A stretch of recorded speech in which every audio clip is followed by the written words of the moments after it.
me from my winter hell. I've got candles and candy, I can be your daddy if you only let me creep into your prison cell.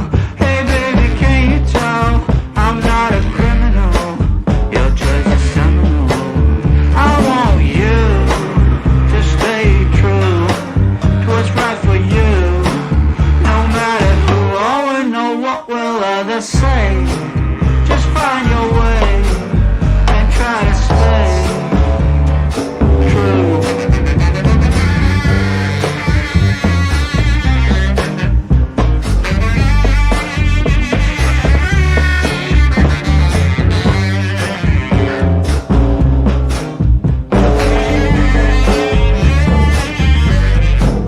Just speak low, stand in your row, try not to show this life's a show. Try not to glow way down below. Oh, it's a lot of woe, and that's not a place where you would like to go. I've got cigarettes and brandy, which could come in handy if you just help me loosen up my hand grenades fuse. Baby, don't refuse my truth, but it's up to you not to choose. I want you to stay true to what's right for you. No matter who or know what will others say, just find your way and try to stay true.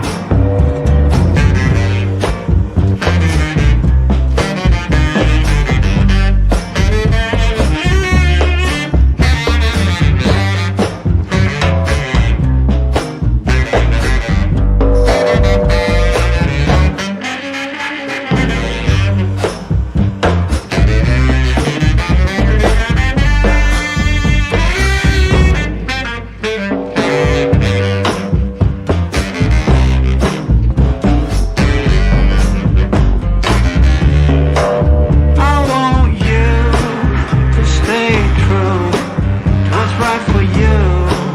No matter who or know what will others say, just find your way and try to stay true, true, true,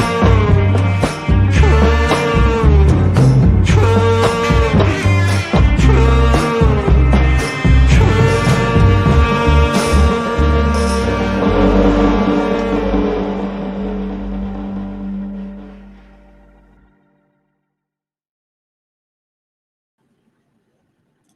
Hey, howdy, hey, y'all. How you doing? Happy Tuesday. I hope everybody's Monday went well. I hope you guys had a great weekend. I had a very busy weekend. I just want to give you guys some updates and then we'll get right into it, okay? First of all, thank you guys all so very much for being here. I appreciate it so very much. If you wouldn't mind giving me a thumbs up, thumbs down, whichever you feel is appropriate, I leave it to your judgment. But either way, one of those would be fantastic.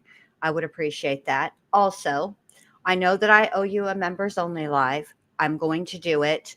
Um, we'll do it this week. On Sunday, I intended to do the members only live, but then I saw that Seth Rogers had scheduled a live, and I was very interested in what he had to say. And so I was like, I don't want to stream over top of him. So I didn't. So I'll do our members only live Thursday. How about that? We'll do it Thursday night. Um, Also, I don't know how much I'll be live next week. I'm going to try to be live most of the week. It's just, Mini Bindi comes in Saturday, and then my oldest daughter, her birthday is also Saturday, so we got the fam bam thing going on. So we're going to do that. But don't worry, I'll have content for you guys. That's what I took off yesterday to do. I have a new West Memphis 3 um, episode out. I'll premiere that, and then I'll also then at the same time as that's premiering, I will share the link in Patreon if you're a Patreon member for the companion Patreon only episode to that. Also, I'm going to finish. I've got Ed finished up, and then I'm going to start the third episode. So you guys will have content even if I can't be live as much. Also, Tess is emailing me, and we'll go through to see.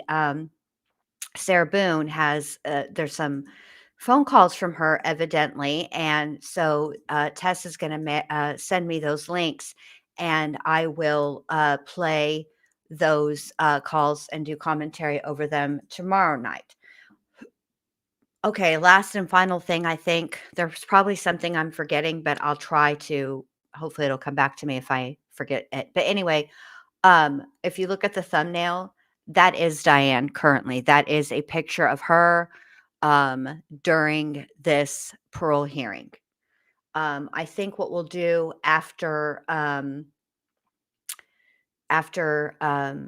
Diane Downs, and we'll do those calls from Boone. We'll start with Susan Smith, but also I really want to introduce you guys to the Apostle David, because he and Michelle were recently arrested in Florida on some really egregious charges, and it's actually a fascinating case. And I'm kind of interested to see where that's going to go. Of course, they're federal charges, so they don't stream federal trials. Brian Walsh, I don't know if you guys are following that case. His jury selection is beginning, and this morning he pled guilty to 2 counts, and I need to catch up on that to see exactly. He didn't plead guilty to the murder. He's accused of murdering his wife. He didn't plead guilty to that to the murder. He pled guilty to 2 other charges, and his trial is supposed to start soon. So Brian Walsh is his name. If you guys are I was thinking that should be our next trial. Like, we haven't done a trial in a long time. So I was thinking, let's do that trial. And I'll just do the recaps at night. So, all right. Does that sound like a plan? All right. So maybe we'll start that instead of going right to, instead of going into Susan Smith, we'll just do the Brian Walsh trial, because his trial should be starting like any moment now, as soon as they're done with the jury selection. Okay, that's what we'll do. All right. So when we left off Friday with Diane, she was giving the flim flam, all manner of excuses for all manner of things. She still takes zero accountability. The only thing that she says a lot, and actually she uses a lot of words, and she says nothing. So let me rewind it back a little bit so we can remember where we left off. All right, hold on. Okay, so the question that she was asked, you guys, is about okay, December 1st, you think, Shelley? All right, so we'll work stuff. We'll just do other things in the meantime, and then we'll be ready to do Brian Walsh on December 1st. Thank you, Shelley Beans. I appreciate that. So basically, she was asked about victim impact, the class that she took, and what she was what it meant to her, and what she learned from it. And she said a lot of things, but still really didn't even answer that question. So yeah, I was looking. I want to see the Clenny case too, justified. So there's a few trials that are coming up. So let's listen to Diane. About ourselves, about our victims, and there you go. So that's what victim impact is. I knew I was going to forget something. I'm sorry. I'm going to drop some links in the chat. Some of them are to channels. I'll drop the link to the Patreon. Nay, who does the wax melts, musicmelts.com. I have there's a discount code. I'm going to drop that link because she was a busy bee over the weekend working on her Christmas scents. Listen, there's, like office Christmas parties, all kinds of stuff that wax melts are perfect for, and Nay's wax melts are perfect for really any occasion. They smell fantastic. They last a long time. You only need one of the cubes, and it will smell up the whole house. So it's perfect.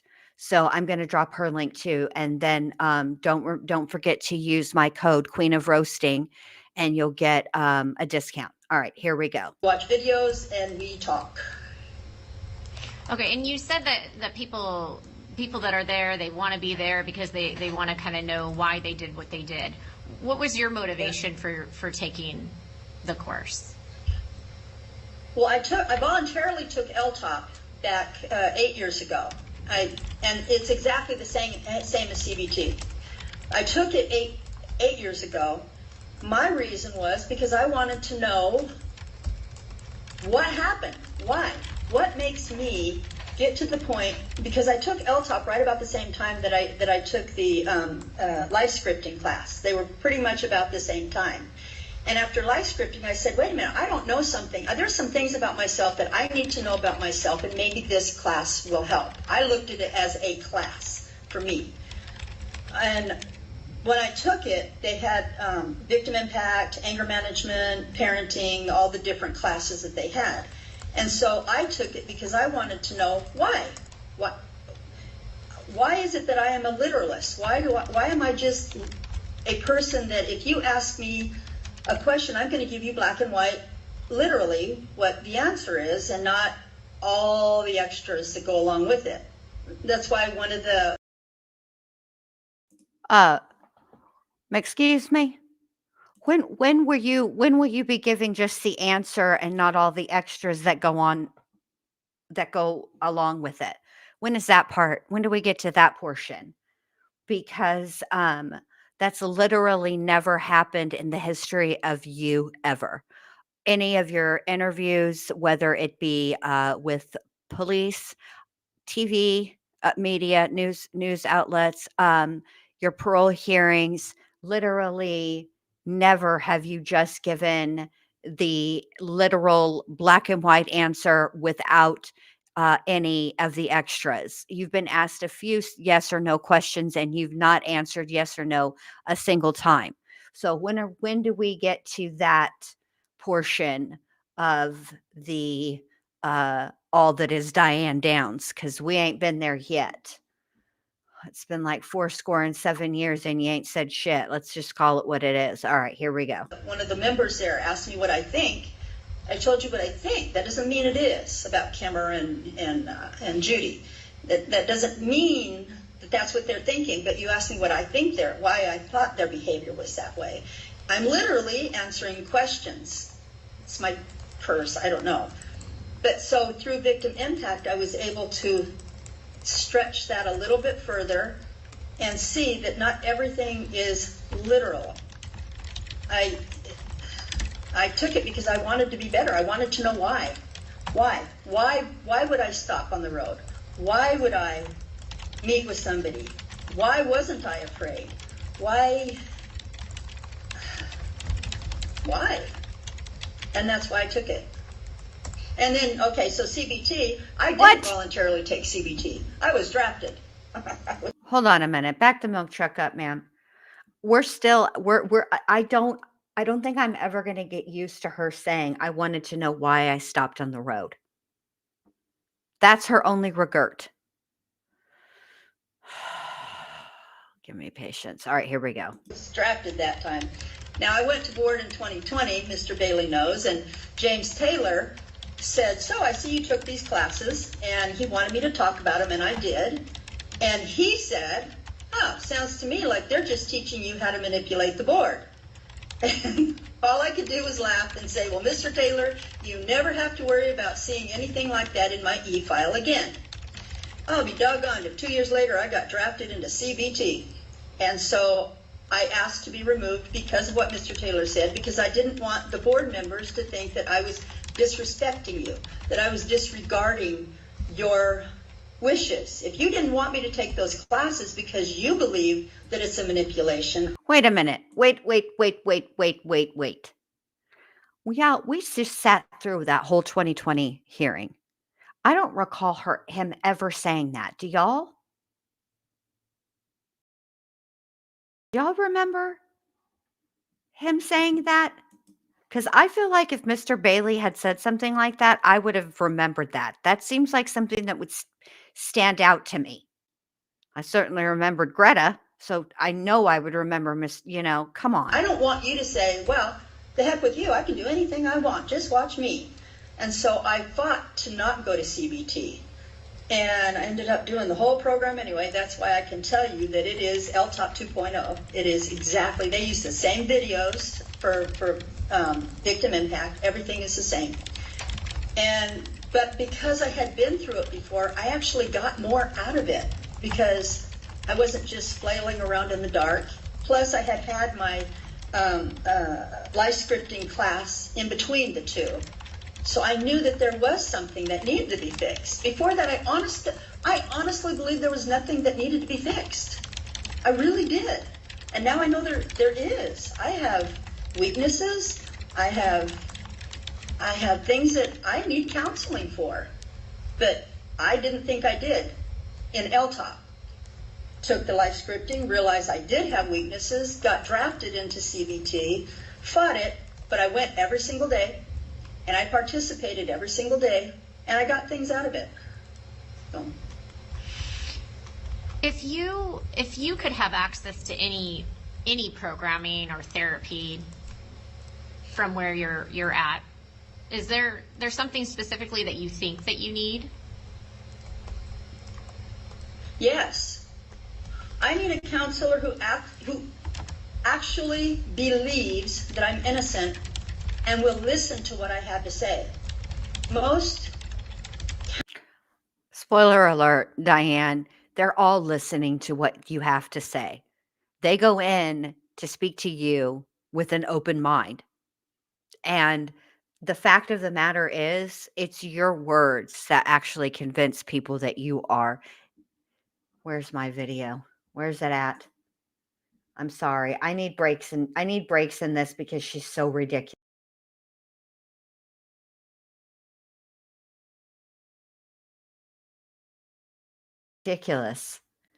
You're guilty, ma'am. It's your own words. It's you that convinces people that you're guilty. Counselors in prison, they have the same thing that you have, which is all the documents that the state gives you, whatever it might be. And so that's all they have to go on. They don't have anything else. And they have to trust, imagine that, they have to trust that what they're given is accurate. I'm not saying that what you've given them is a lie. I'm saying that it's incomplete. You don't have Kimber Morrison's transcript. You don't have Judy Patterson's transcript. You don't have the police reports. So what you've been given, you have to trust is accurate. And it's not. So if I was to have a counselor, it would be a counselor that absolutely accepted me for what is the truth. I didn't do it. Accept that that's the truth, and then listen to me, because there's not going to be any true healing until I can actually say the truth and get questions. And because most psychologists, what they do is they ask you questions that will make you look at yourself deeper.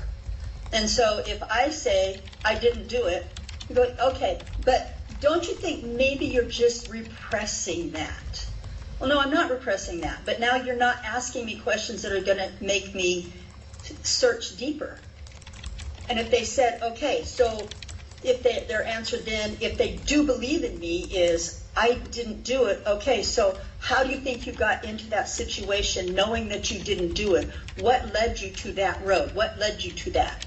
So if I could have anything, I would want a psychiatrist or a psychologist that believed me and wanted my mental health as opposed to supporting a case handed to them by somebody else. And so what would you, if you had a counselor that believed you wholeheartedly, Yes. what would you Yes. work on with them then? Like, what are the things that you have identified in yourself that you need to work on with this counselor?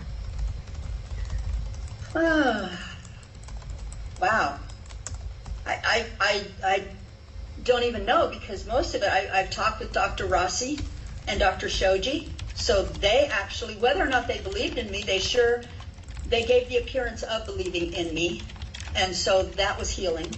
But even then, I didn't delve deep into, I think what it would be is my own, I can tell you one thing. The thing that makes me cry, the only thing about all of this that makes me cry, gut hard cry, Okay. is knowing that it was my fault. Yeah. That's what I It's would your want fault. to deal with. I need to have somebody that I could talk to that would listen to me and would accept the fact, number one, that I'm innocent of shooting, but that I am guilty of putting my children in danger. Oh my God. That I have never reconciled, ever. Not through. Diane, does that even make sense to you guys? I mean, there are situations. There's a such thing as survivor's guilt. That happens. Okay. That is what I think she's trying to pretend like she has, is survivor's guilt. Like, why did I survive and my children didn't, or one of my children didn't? It would be the same. Things happen. Okay. Like, it, I can understand her feeling this type of way if, say, they were hit, there was an accident, and she could say, if I hadn't have been out driving that night, but that's not what happened. Um, you shot your children, and you're never going to heal from that or fix anything until you admit what you did. That's your whole problem. Is this, oh, I was super careless and I lived a reckless life and I went out driving after 10 p.m. with my children and I stopped to help somebody because I'm a good Samaritan. Fuck off. You shot your kids. All the classes. I've never reconciled that. I can't, because there's no excuse for it. There's no changing it. There's no going back for it. There's no forgiveness for that. So I don't want to forgive myself, but I don't know. That's the only thing that sticks. That's the only thing that sticks. That if I was to ever have a counselor, and like I said, Dr. McNeil has graciously offered to counsel me when I get out, that would be my thing, is coming to terms when I'm alone in my shower, because that's the only place you're alone in here. That is the only thing that I really, really struggle with. Everything else I have come to grips with, but not that, because it can never be changed. No matter how much we talk, no matter how many questions I'm asked, no matter how many times I sit before the board, that night is never going to change. And so therefore, in my soul, it never goes away. It never gets reconciled. I don't even know that it can. Even if I had a psych, I'm not even sure that it could be. Because... Okay, thank you. All right, so Miss Downs, I actually think that now probably is a good time to take a break. We're halfway through our topics. We have, just so you know where we're going next, so the next topic we're going to cover is disciplinary history. Oh, here we go. And then I'm going to go. combine two topics. We're going to talk about the psychological evaluations that you've taken, and we have a few in the file. And we're going to talk about your criminal history together, all in one topic, and kind of one lump. And then we're going to cover at the last your parole plan and what your plans for your future are going to be. So that's where we're going, and we All are right. about halfway through. So let's take a break. Now, here's my question to you, because I just don't know what the situation is there in California. How long does it? I mean, how much time do you need if you need time to use the facility, get some water? Do you need 10, 15 minutes? What does that look like there?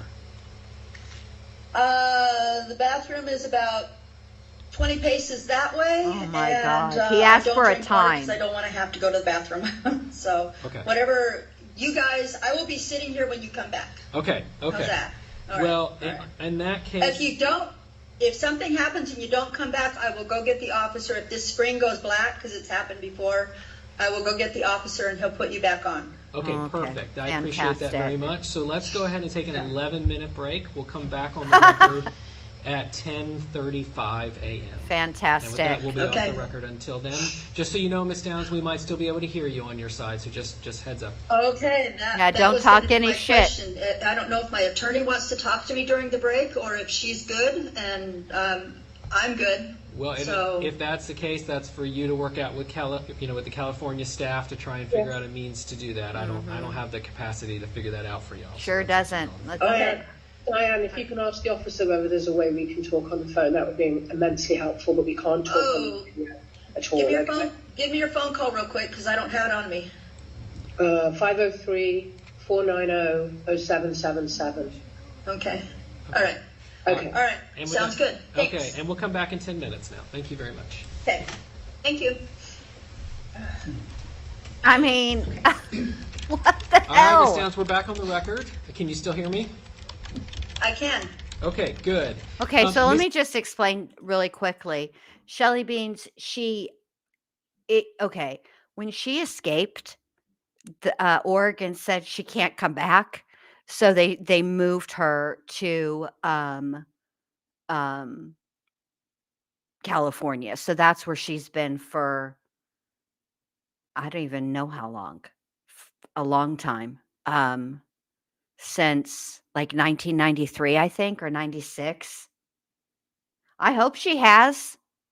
I mean, that's all recorded and it's all public. Why would this attorney do that? Like, are you brand new to it, to lawyering? Is this your first day of lawyering? What are you doing? Lord. All right, here we go. Miss Mayhew, I hope you're back with us and you can hear me. If you can just let me know that you can. Yes, I'm here. Thank you. Mr. Okay. Bailey. Okay, thank you. And Miss Mayhew, I just want to let you know the email request for the set-over specifying your objection that was sent at 7:38 a.m. this morning. I'm going to include that officially in the record to go along with your oral objection, assuming you don't have a Thank problem you. with that. Thank you very much. Okay. All right. Thank you. Okay. All right, so Ms. Downs, we're going to turn to your disciplinary conduct. I have a few questions about some of the. Yeah, go ahead. Can I say one thing? No. Yeah, I remembered what the $1,200, where she read that, because she's going to go crazy. One of the members is going to go crazy looking for that $1,200. That was my past parole board hearing. Yes, I had justified. money That's back where she's then. at, Chowchilla. So I don't, but I have family support. My family, they're all fighting over who gets to bring me home like a puppy. Hold on, nobody cares about I that. remembered what the $1,200, where she read that, because she's going to go crazy. One of the members is going to go crazy looking for that $1,200. That was my past parole board hearing. I had money back then. So I don't, but I have family support. My family, they're all fighting over who gets to bring me home like a puppy. Y'all. No, she is where Jody's in Arizona. She's where the other Betty Broderick. Betty Broderick is in Chowchilla. All right. Do y'all think that anybody in her family is fighting over her like a puppy to bring her home? Are you kidding me? Hold on. We're going to need a moment. Just where's it at? Let me find it. What you just said is one of the most insanely idiotic things I have ever heard. At no point in your rambling, incoherent response were you even close to anything that could be considered a rational thought. Everyone in this room is now dumber for having listened to it. All right. You guys feel better? Should we do this one? Everything's perfectly all right now. We're fine. We're all fine here now. Thank you. How are you? All right, here we go. So I have family support. You have the letter from my brother. He wants to get me, he wants to show me, he wants to teach me how the world is now. And he has a home, he has a big home, and my mom has 4 bedrooms. So I have family support. I'm not going to be destitute, and I won't be on the street for sure. So, but for that member's sake, that's where the $1,200, it was for my last parole board hearing. I had a bank account back then. Okay. So, or a prison account. So, all right. Okay, thank you for letting us know that, Ms. Downs. Again, we're going to, the last topic we're covering today is your parole plan. So if that board member has any follow-ups, I'm sure she'll ask them when we get to that section. Okay. All right. So for disciplinary conduct, I have some questions about specific disciplinary episodes, and I'm just curious to hear kind of your side of the story on some of these. So in 1985 is when you obtained a DR for attempt to commit, possess, or manufacture the use of dangerous contraband. That's the DR where you were found to be involved in participating in drug trafficking in the institution. I'm just curious, can you tell me more about what happened in that incident? First of all, do you actually have the DR? Do you have it? Or do you just have somebody's version of it? So I have exactly what you have in that hearings packet that we sent to you. That's exactly what we got. Right. You don't actually have the DR. There was a male inmate in the Oregon prison who was a drug trafficker in the men's prison. And he alleged that I wrote him a letter about bringing drugs from his prison into our prison. It had nothing to do with the visiting room. And because they gave me a copy of the alleged letter. It had nothing to do with the visiting room. I did not write that letter.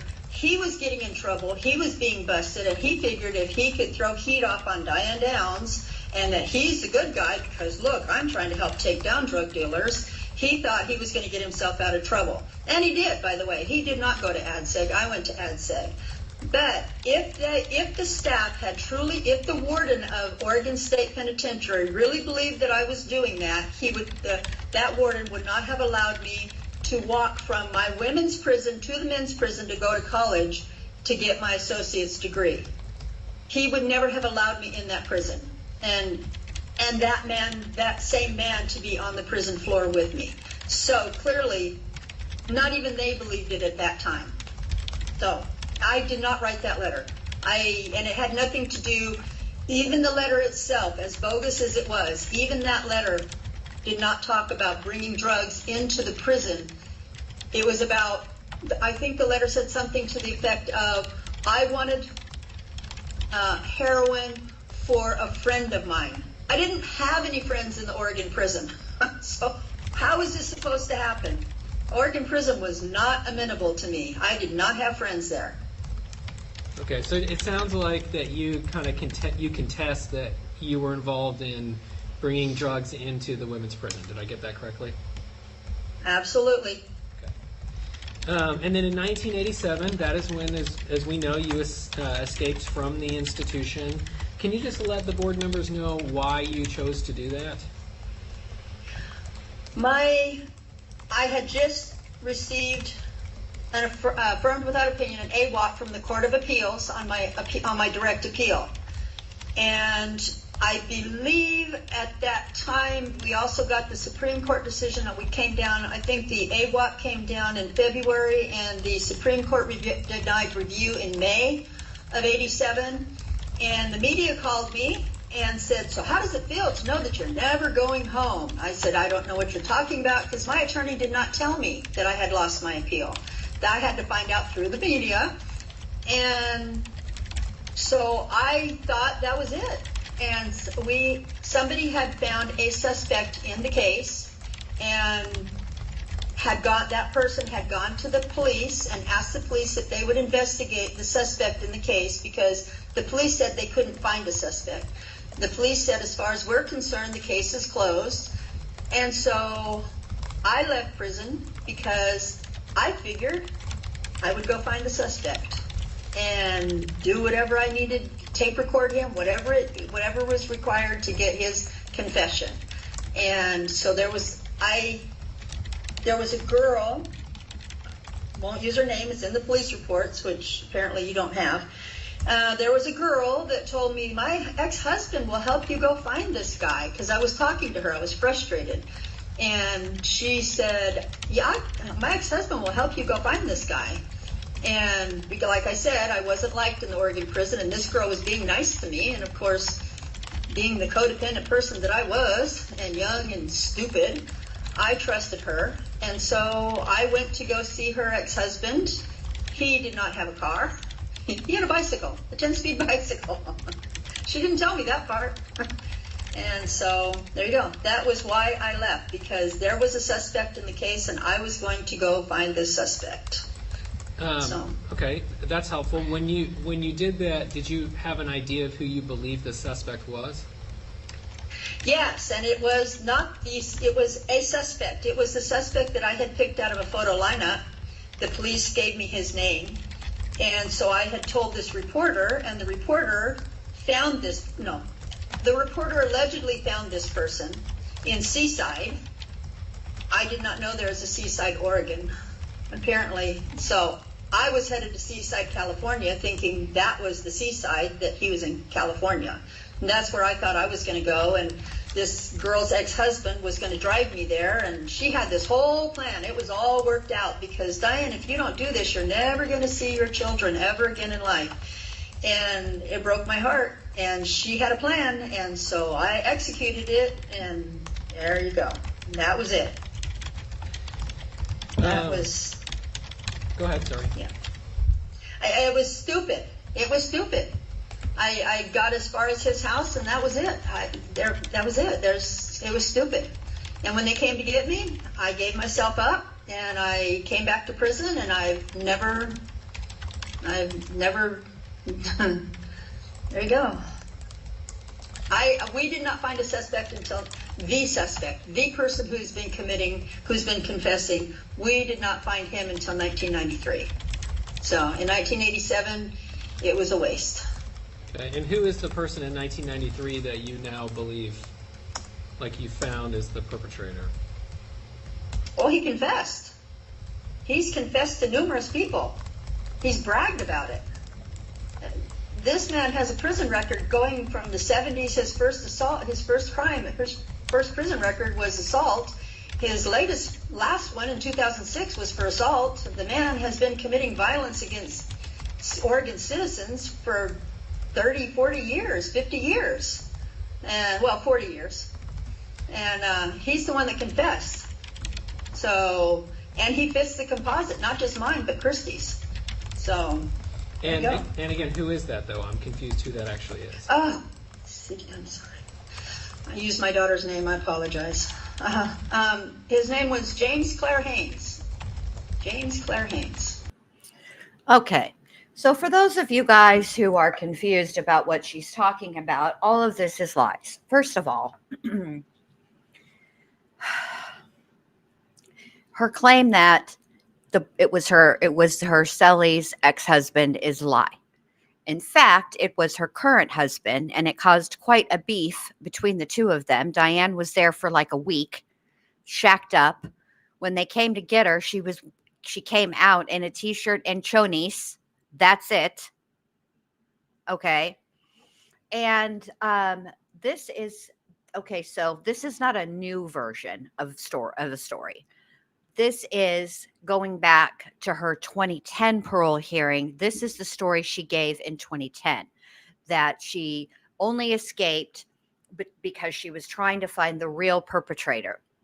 In 2020, she escaped because, as she put it, if you're going to escape prison, you have to be ready to die, because they can shoot you right there in the yard for trying to escape. So, I had lost all hope of everything, and I was in a very, very dark, bad place. So she's reverted now to the 2010 version of this story. So in 1989, so in May of 1989, you were in New Jersey institutions, and you received a disciplinary for attempt or planning to escape. Can you tell me what happened in that incident? Yes. A guy named Robert Seaver wrote to me. He wanted me, I'd have to go back. After I came back from my escape, a guy named John Budke contacted me and wanted me to sign a release for a media release so that he wanted me to sign a media release for Motown Pictures. I refused. So then he said, well, do a media release for me and I'll find somebody else if you don't like Motown Pictures. I said, I don't want any movie made at all. I'm not signing any release. Then they shipped me off to New Jersey. So Shelly Beans asks, Jen, didn't she get pregnant when she escaped? No. She was pregnant while she was awaiting trial, while she was going through her trial. I don't recall her getting pregnant when she escaped. No. Also, the guy that she's talking about, Mr. Seaver, he contacted the prison. He wanted to be removed from Diane's visitors list.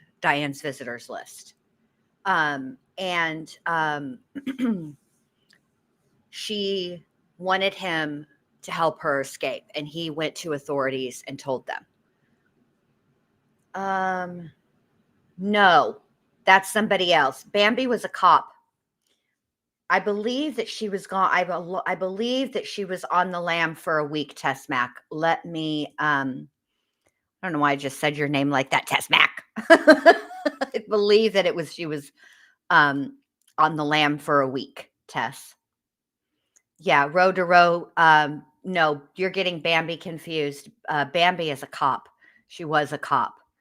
And yeah, that was that's another interesting case. All right, here we go. The CDC, or ODC, Oregon Department of Corrections, sent me to New Jersey.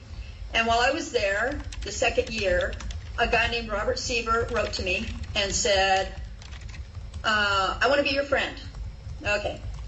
And he goes, I think you should sign a media release so that we can do your movie. No. So then he wrote and said, I think we should get married. That way I can sell the story as your husband. No. Well, maybe I should come and visit you. So he moved to New Jersey and was here for 6 weeks. He came to visit me weekly. And every time he said, my friend John, again, John Budke, my friend John says that he can make a lot of money for us. No, I'm not interested in a movie. I'm not interested in making money. My parents take care of me. I don't need that.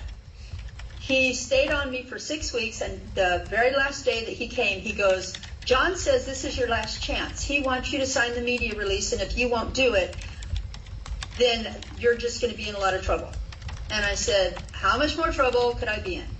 He left and went immediately to Investigative Services Unit, ISU. I don't know if you have the equivalent in Oregon, but he went to basically the warden and said, Diane's planning to escape, and I'm going to help her. I did not know he was doing this until the correctional officer's captain came to snatch me up and put me in ADSEC, and I said, what am I doing now? What? Okay, so Bambi, the Run Bambi Run that you're thinking of wrote is Lori Bembenek, and she was convicted of the first-degree murder of Christine Schultz. And so Yeah, so that's what she and then she escaped, and she was caught in Canada. But yeah, it happened in Milwaukee. That was where the crime happened. Yeah. All right, here we go. Let's keep going. Let me rewind it just a little bit, just in case. I did not know he was doing this until the correctional officer's captain came to snatch me up and put me in ADSEG, and I said, what am I doing now? What have I been accused of now? And they said, you and Robert Seaver were planning to escape. I said, we were not. So the district attorney's office stepped in New Jersey. They gave Robert Seaver a polygraph test. He failed. Then the district attorney wanted to talk to me on the phone. They pulled me out of my cell. They put me in a little office. They gave me the phone. I talked to this man. I know his voice. I recognize his voice. And after we finished talking, he asked me a lot of questions about my visit with Seaver, everything that we're doing here. And then I hung up the phone, and nobody came to take me back to my cell. And so I opened the door, looked down the hallway. It's a very small unit. Looked down the hallway, and I heard that same man's voice. He had been talking to me from the cop shop at the end of the hall. And he said he did not see me open the door. The officers didn't see me open the door. And I heard him say, this woman, there is no reason and no evidence to believe this woman is planning to escape. I refuse to bring charges against her. I went, okay. So I said, hello. And they came and got me, put me back in my cell, charged me with planning to escape, found me guilty, institution. I did a year in ADSEG behind that. But there were no state charges brought against me because the prosecutor said there is no reason and no evidence to believe this is true. Okay, and so what I have, and I want to make sure I'm getting this correctly. So what I have is that he said, let's see, that letters and transcripts you had given him via the mail, this is from the report, wanting him to purchase in preparation for an escape. Mr. Seaver voluntarily agreed to a polygraph examination. Mr. Seaver reported that they had discussed numerous escape plans. Some of the plans included that he would hire a helicopter and force the pilot at gunpoint to land in the South Hall yard while Ms. Downs was on the recreation yard. It goes on to say Ms. Downs had given him a piece of paper with her listed yard times. He also discussed a plan where he would enter the facility undetected via Route 78 and would conceal a weapon near the visiting trailer. He would then retrieve the concealed weapon when he visited her. He indicated he would hire someone to assist in the escape, but he wanted to do the, quote, legwork, unquote, in preparation for the escape. So that's what a lot of what the report is saying, right? And so it sounds like you're contesting that information or those facts. Is that correct? That was a report given by somebody who knew nothing about the New Jersey State Prison. There is no yard time. There is, whenever the staff feel like to take you out, they'll take you out. And there is a gunner, and that's when they can get a gunner to sit on the outside of the fence. It's a small yard. It's, I don't know if you've ever seen the OWCC yard. It's roughly the same. It's half the size of the OWCC yard. He sits there with his shotgun drawn and cocked at all times. I could never know what day I was going to go to yard. I could never know what time I was going to go to yard. And there's always an armed guard sitting there watching us in an area that is roughly the size of 6 living rooms, the size of your from what I can see of your office right there. Right there. He made that up. I never told him that. He made that up. Clearly it was false. He also said that he wanted to go hire to get a helicopter. That wasn't me. He wanted to go get friends to help him do this. That wasn't me. Everything he said was about him. And that's why when the prosecutor gave him the polygraph test, he failed because he made the whole thing up. The whole thing was fabricated. The whole thing was fabricated. Okay. So, I'm a little curious. I want to make sure I'm understanding this correctly. So in 1987, when you escaped, you were in the home. You were found in a home with a few different people. And one of the individuals, I thought I saw his last name was Seaver, and then this individual is Seaver. Is this the same person from? You would think that, but it's not. Seifert, Seifert, was 1987. Seaver, Seaver, was in 1992. 92? I could look it up, but it would take time. It would waste time. But 92, the Seaver is Seaver. Now, the only commonality between them is John Budke's name is John Stevens. And John Stevens, the woman Louise, may as well just throw Louise out there. Louise is the one that was Wayne Seifert's ex-wife, and she left Wayne for John Stevens. So John Stevens and John Budke are the same person, and he was the commonality. He was the one that came to the prison, check my prison visiting record. John Stevens is the one that came and wanted me to sign a release form, and I wouldn't do it. So they're basically tied together. They had just been trying to get me to sign a release form so that they could do a movie, and I refused. To release Motown. They were going to sell my contract to Motown so Motown would not be sued. I didn't sue Motown anyway, but that doesn't stop other people from doing what they want. Okay. Well, when you look back on that 1989 DR, what do you think you did wrong in that instance? Trust. I'm sorry. Trust. I believed when Robert Seaver wrote to me and he goes, I just want to be your friend. Okay, well, I believed him. I just believed him. Everybody wants to have someone that believes in them. My family believes in me. My family supports me. But I just don't want, nobody wants to be alone. Nobody wants to be reviled. Everybody wants to be believed. And when he wrote and said he believed in me, I believed him. And I was dumb. I was still inexperienced in the ways of prison because in Oregon nobody liked me, so I didn't really learn anything except to avoid the verbal punches. I didn't learn anything. I didn't learn anything until I came here, and I had friends who said, Diane, stop being a dumbass. Okay. So they're real with me here. They tell me, if you're messing up, they're going to tell you you're messing up. So, yeah. All right, well, thank you. And then in 1991, so that's when you had another, again, also I believe in New Jersey, another attempt or planned escape, DR. Can you tell me what happened in that instance?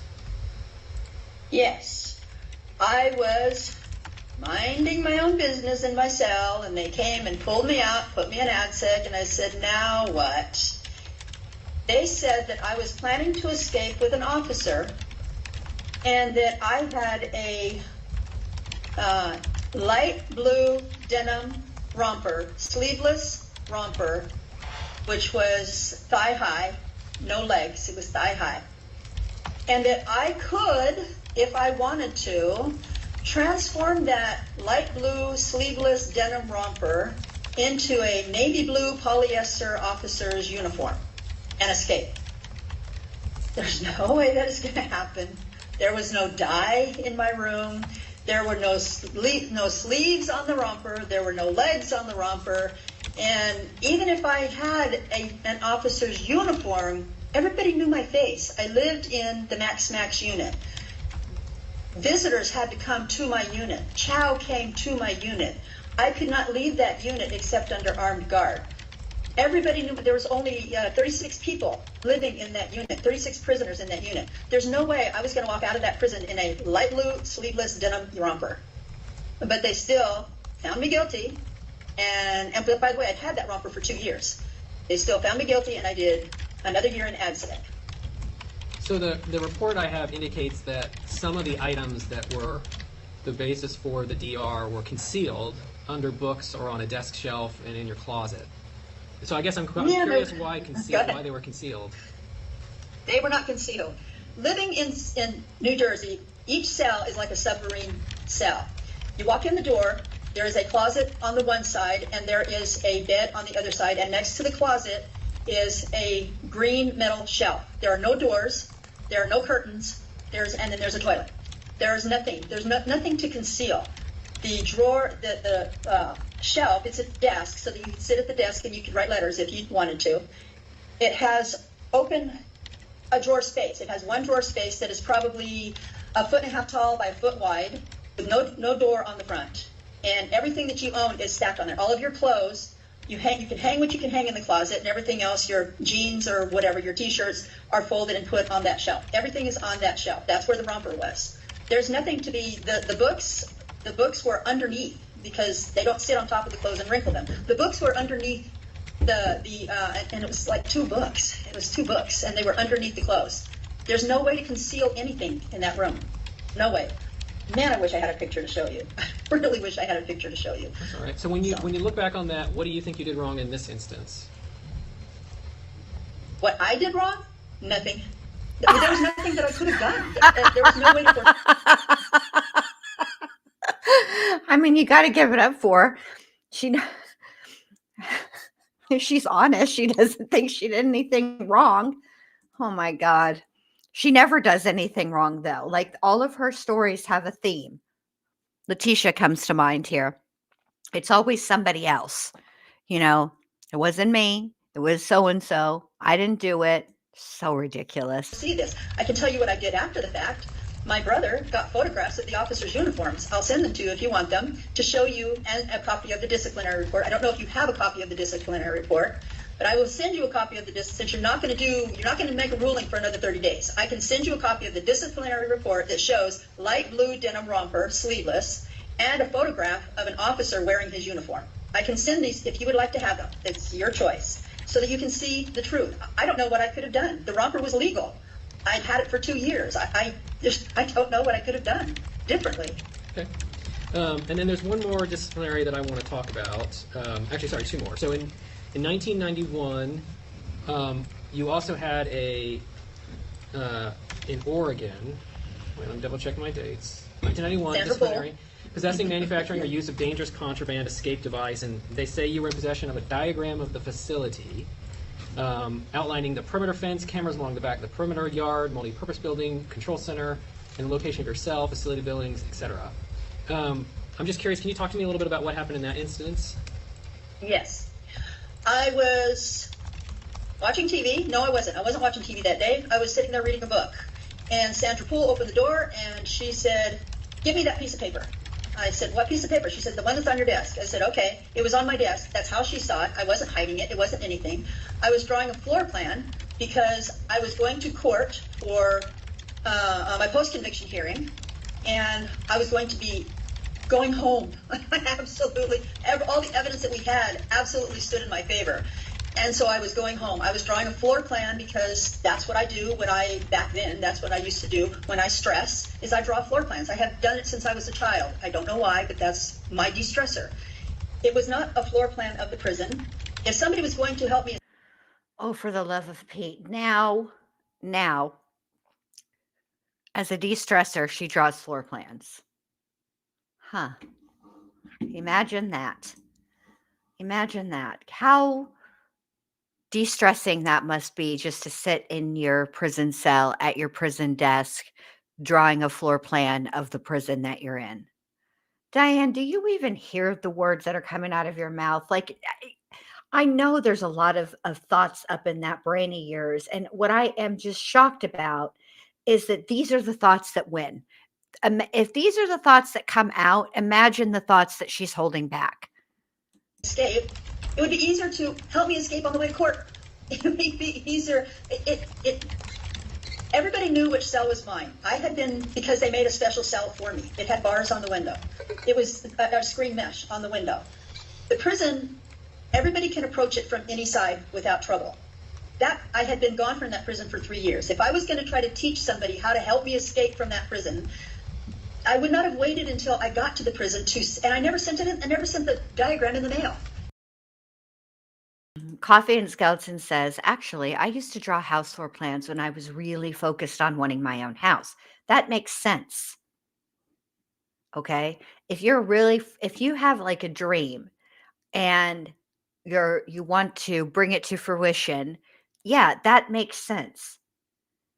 That when drawing a floor plan to your own house makes sense. Drawing a floor plan to the prison when you have escaped once is that doesn't make sense. This was not an attempt. It was a floor plan for a house. Now you're going to ask me, what did I do wrong? I should never have drawn a floor plan of a house. There you go. But it didn't even look like the prison. I wish they would give you these things. All they do is they give you these little statements, but they don't give you the evidence to look at. It doesn't look anything like OWCC. Nothing.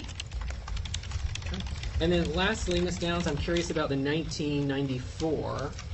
This was California DR for attempted escape. This is when they observed that the mortar and caulking from the area around the cell window had been peeled and chipped away. Oh, God, we know this story. Yes, I can. When I arrived in the Oregon prison, they moved me from cell to cell every 3 months. That was because I was an involuntary, a non-disciplinary escape risk ADSEG prisoner. So every 3 months they moved me to a different cell so that I wouldn't get comfortable or whatever. Every time I went into the cell, by this time, this was like my 4th cell. By the time I got there, I knew the first thing you have to do, they hand you a paper and you write down everything that's broken. Does the water work? Does the electricity work?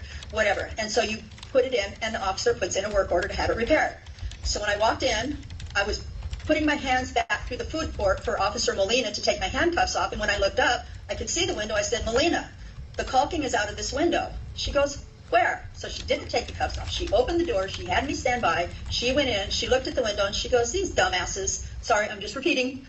I said, what? She goes, she says, your room now looks down on the yard, the shoe yard, the security housing unit yard. These girls pull the caulking out so they can talk to their friends on the yard because they're not allowed to have yard together. She said, I'll put it in a work order. Just write it down on the work order so that I can make a work order. So I did. Caulking. Yes, Kelly. 6 inches of caulking was removed. Now the window is... Oh my God, shut up, Diane. Yes, Kelly, who points out a move-in checklist. Yes, basically a move-in checklist. Correct. 3 inches wide. Can you see my face? The window is 3 inches wide. The caulking was around the window. Even if the window itself was removed, my head was not going through that. So she wrote up the report. End of story. About a month later, there was an officer that was harassing a girl in the next cell. And I told sexually harassing her. And when he took me to shower, I said, leave her alone or I will tell the sergeant what you're doing. He put me in my shower. When I came back, he said, I'm writing you up for attempting to escape. I said, how? He said, that caulking is missing. You're trying to escape. Oh, this is a new version. In 2020, we didn't hear about the shower situation. I said, the window is 3 inches wide. I'm not that skinny. My head's not. He wrote me anyway. The sergeant heard my 115, the disciplinary report. The sergeant heard my DR. He said, Molina, I told him Molina wrote it in the damage report. He says, I don't care about the damage report. The officer's done it. He said it. I believe him. You're guilty.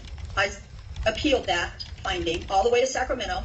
Sacramento overturned the 115, the disciplinary report, because a sergeant cannot hear that punishment. A lieutenant has to hear that disciplinary report. I won it on a technicality. Went back to the lieutenant. He now hears me on the disciplinary report. I told him the same thing I told the sergeant. He said, where is this damage report? I said, right there in that box. He said, okay. He got up, walked over, opened the box, pulled it out. He goes, oh my God, Molina wrote it in red. I said, yes. He said, how did this guy not see it? I said, because he didn't look. He said, not guilty. You didn't pull that caulking. It was already there. Molina dated it in red. The day you moved in is the day the caulking was already missing. And so I was found not guilty. They were supposed to pull that disciplinary report from my file, but apparently they haven't. There is a 128 chrono somewhere in my file that shows why the lieutenant found me not guilty on appeal. For the very reason that I just told you. It would be easier just to pull it, but they didn't. So, there you go. All right. Well, thank you, Ms. Downs. I think that covers the questions I have for you on your disciplinary history. So let me check in with Ms. Cleaver, see if she has any questions. I have a couple of questions.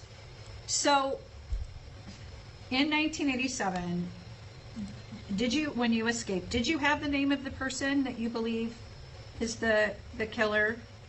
Yes. Okay. So you escape and you go to this person's house.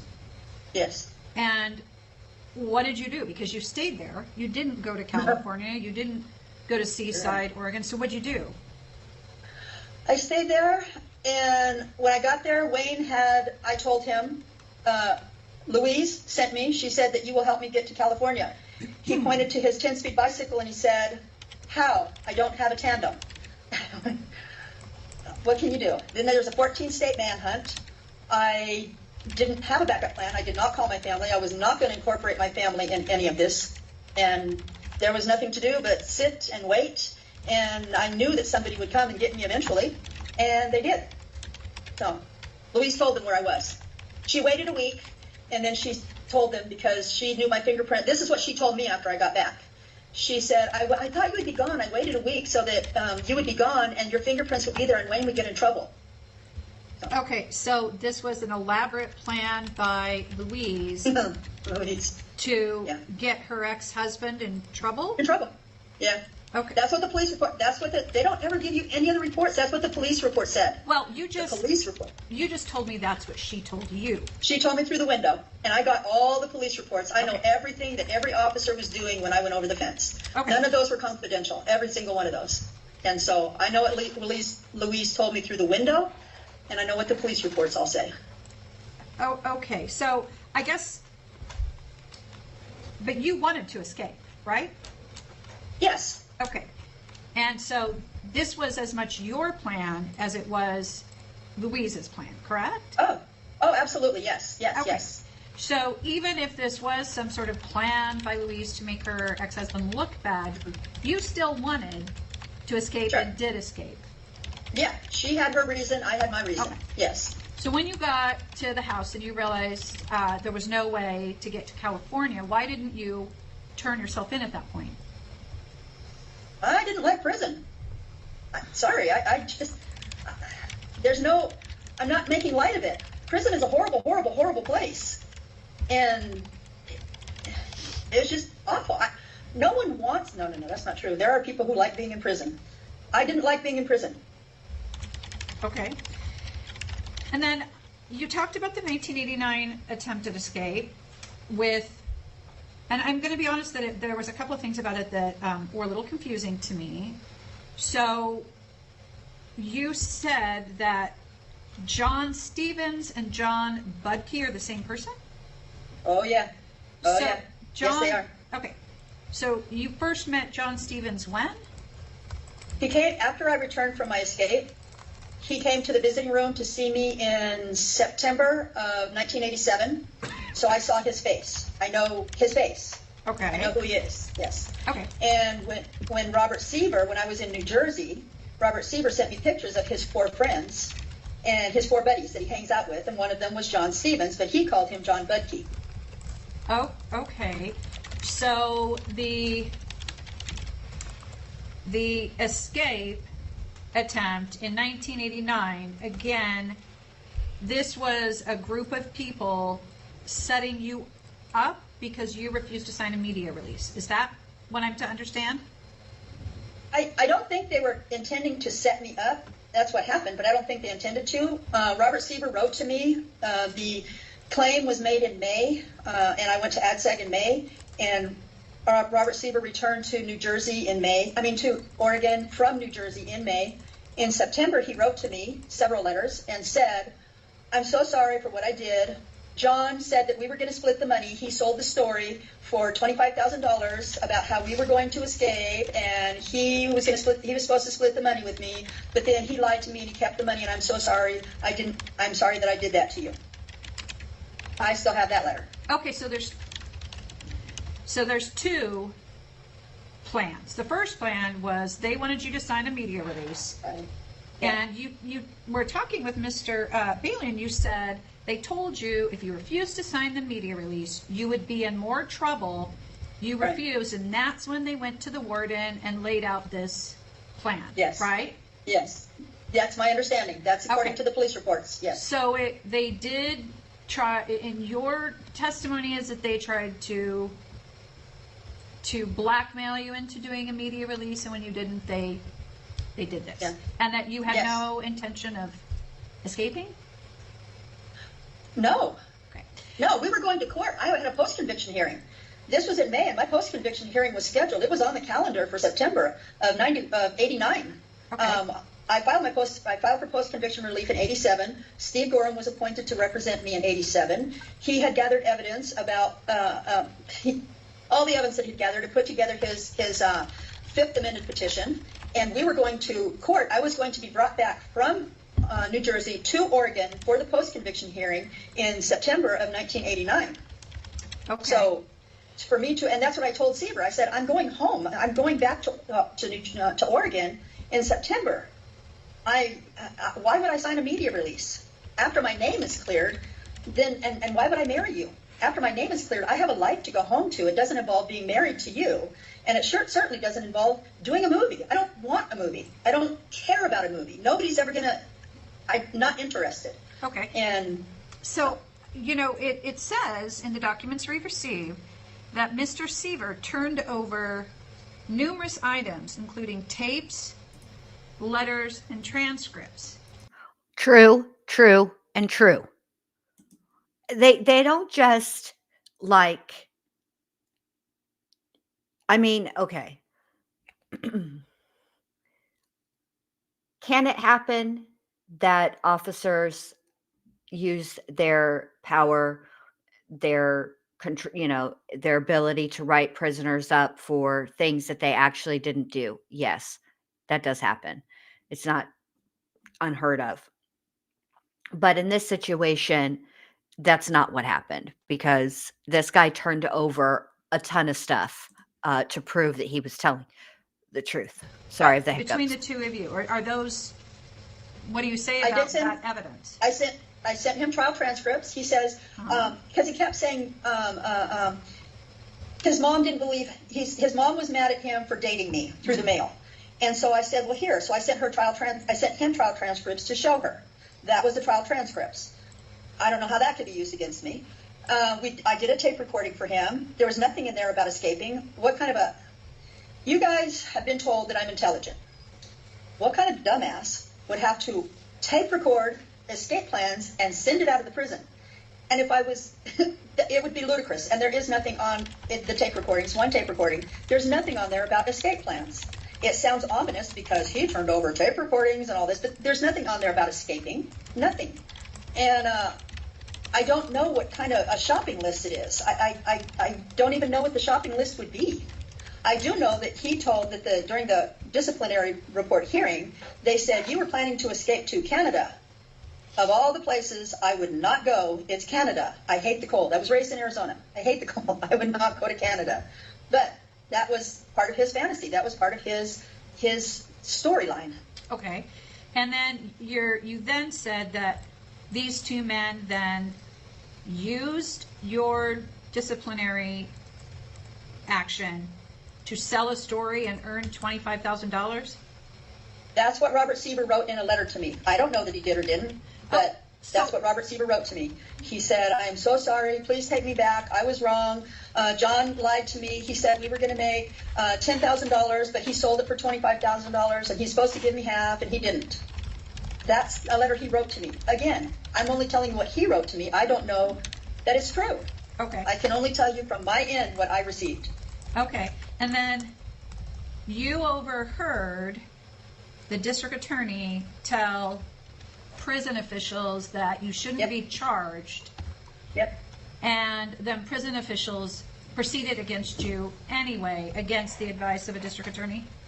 Yes. That was Charlotte Blackwell. Yes. Okay. I saw them both at the end of the hall, And I heard his voice, and that's why I looked at the end of the hall, and I saw him, the DA, or the man on the phone. I saw the man on the phone with the warden, Charlotte Blackwell.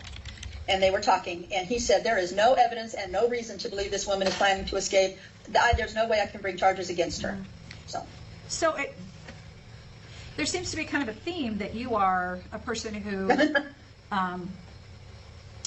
people conspire against. Is that kind of what because you're saying there was a conspiracy and people made you lie and made others lie in your trial, and now we have this attempt escape, and these prison officials are lying, and everybody's lying in that as well, and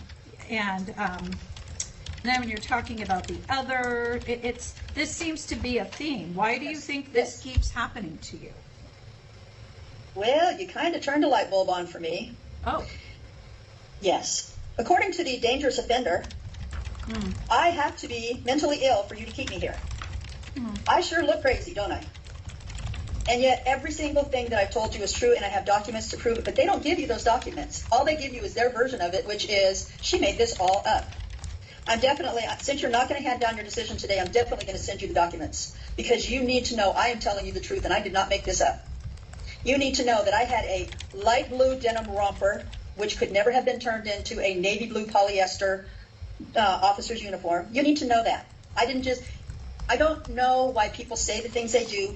I did not know why people said those things, but now I understand that if they can do these things and I try to explain them, it makes me look wacky, and I'm not. I am telling you the God's honest truth, and I have documents to prove it, which they don't give you.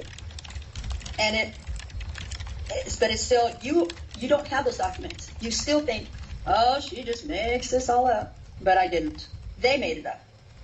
There you go. Well, I guess let's talk about the last attempted escape in 1991. You've referenced the light blue. You called it did you call it a romper? What did you call it? A romper. It's sleeveless and it has short legs. It had a zipper up the front. Okay. It's a sunsuit. It's a sunsuit, a romper. It's a sunsuit. Okay. Well, you also had other items, though. You had fabric. You had buttons. Yeah. You had, according to them, fashioned a pouch or purse out of these objects. So it wasn't just a light blue romper, right? There were other items that were found at the time of this incident. All things that I'd had since I got there that were legal, and that even with buttons, and the black fabric was like a square like this. It wasn't like sheets and sheets of fabric. It was a little square. It was a rag, a black rag. Oh, well, it says it was 3 yards. No. Where was I going to get 3 yards of fabric? Do you know what we made in the... Oh, my God. It was a romper. It was a romper. It was a sunsuit. Romper. Oh, my God. Where was I going to get 3 yards of fabric? Where'd you get buttons? I worked in the fabric, in the sewing factory. Mm-hmm. We made white boxer shorts for the men's prisons. I didn't have 3 yards of fabric. And if I had 3 yards of fabric, it had to have come through the mailroom, and they would have stopped it. I did not have it.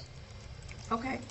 And then finally, I guess I'm just wondering why we're going back to the 1985 drug distribution, DR. Why would this individual pick you out to throw under the bus? Because you deny any of this.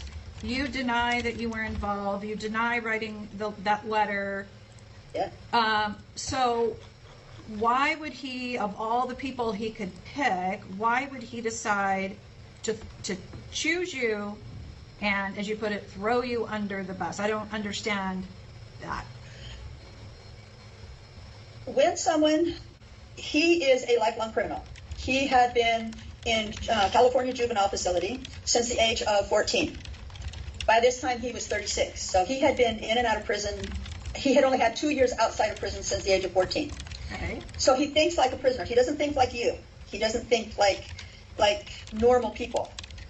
So when he is going to be in trouble because he gets busted with drugs, in order to get himself out, what career criminals do in prison is throw somebody else hotter at people to distract attention. It's like killdeers, the little birds that nest in the rocks. When a fox is coming along, they run away from their nest and they pretend they have a broken wing so the fox will chase them and leave the nest alone.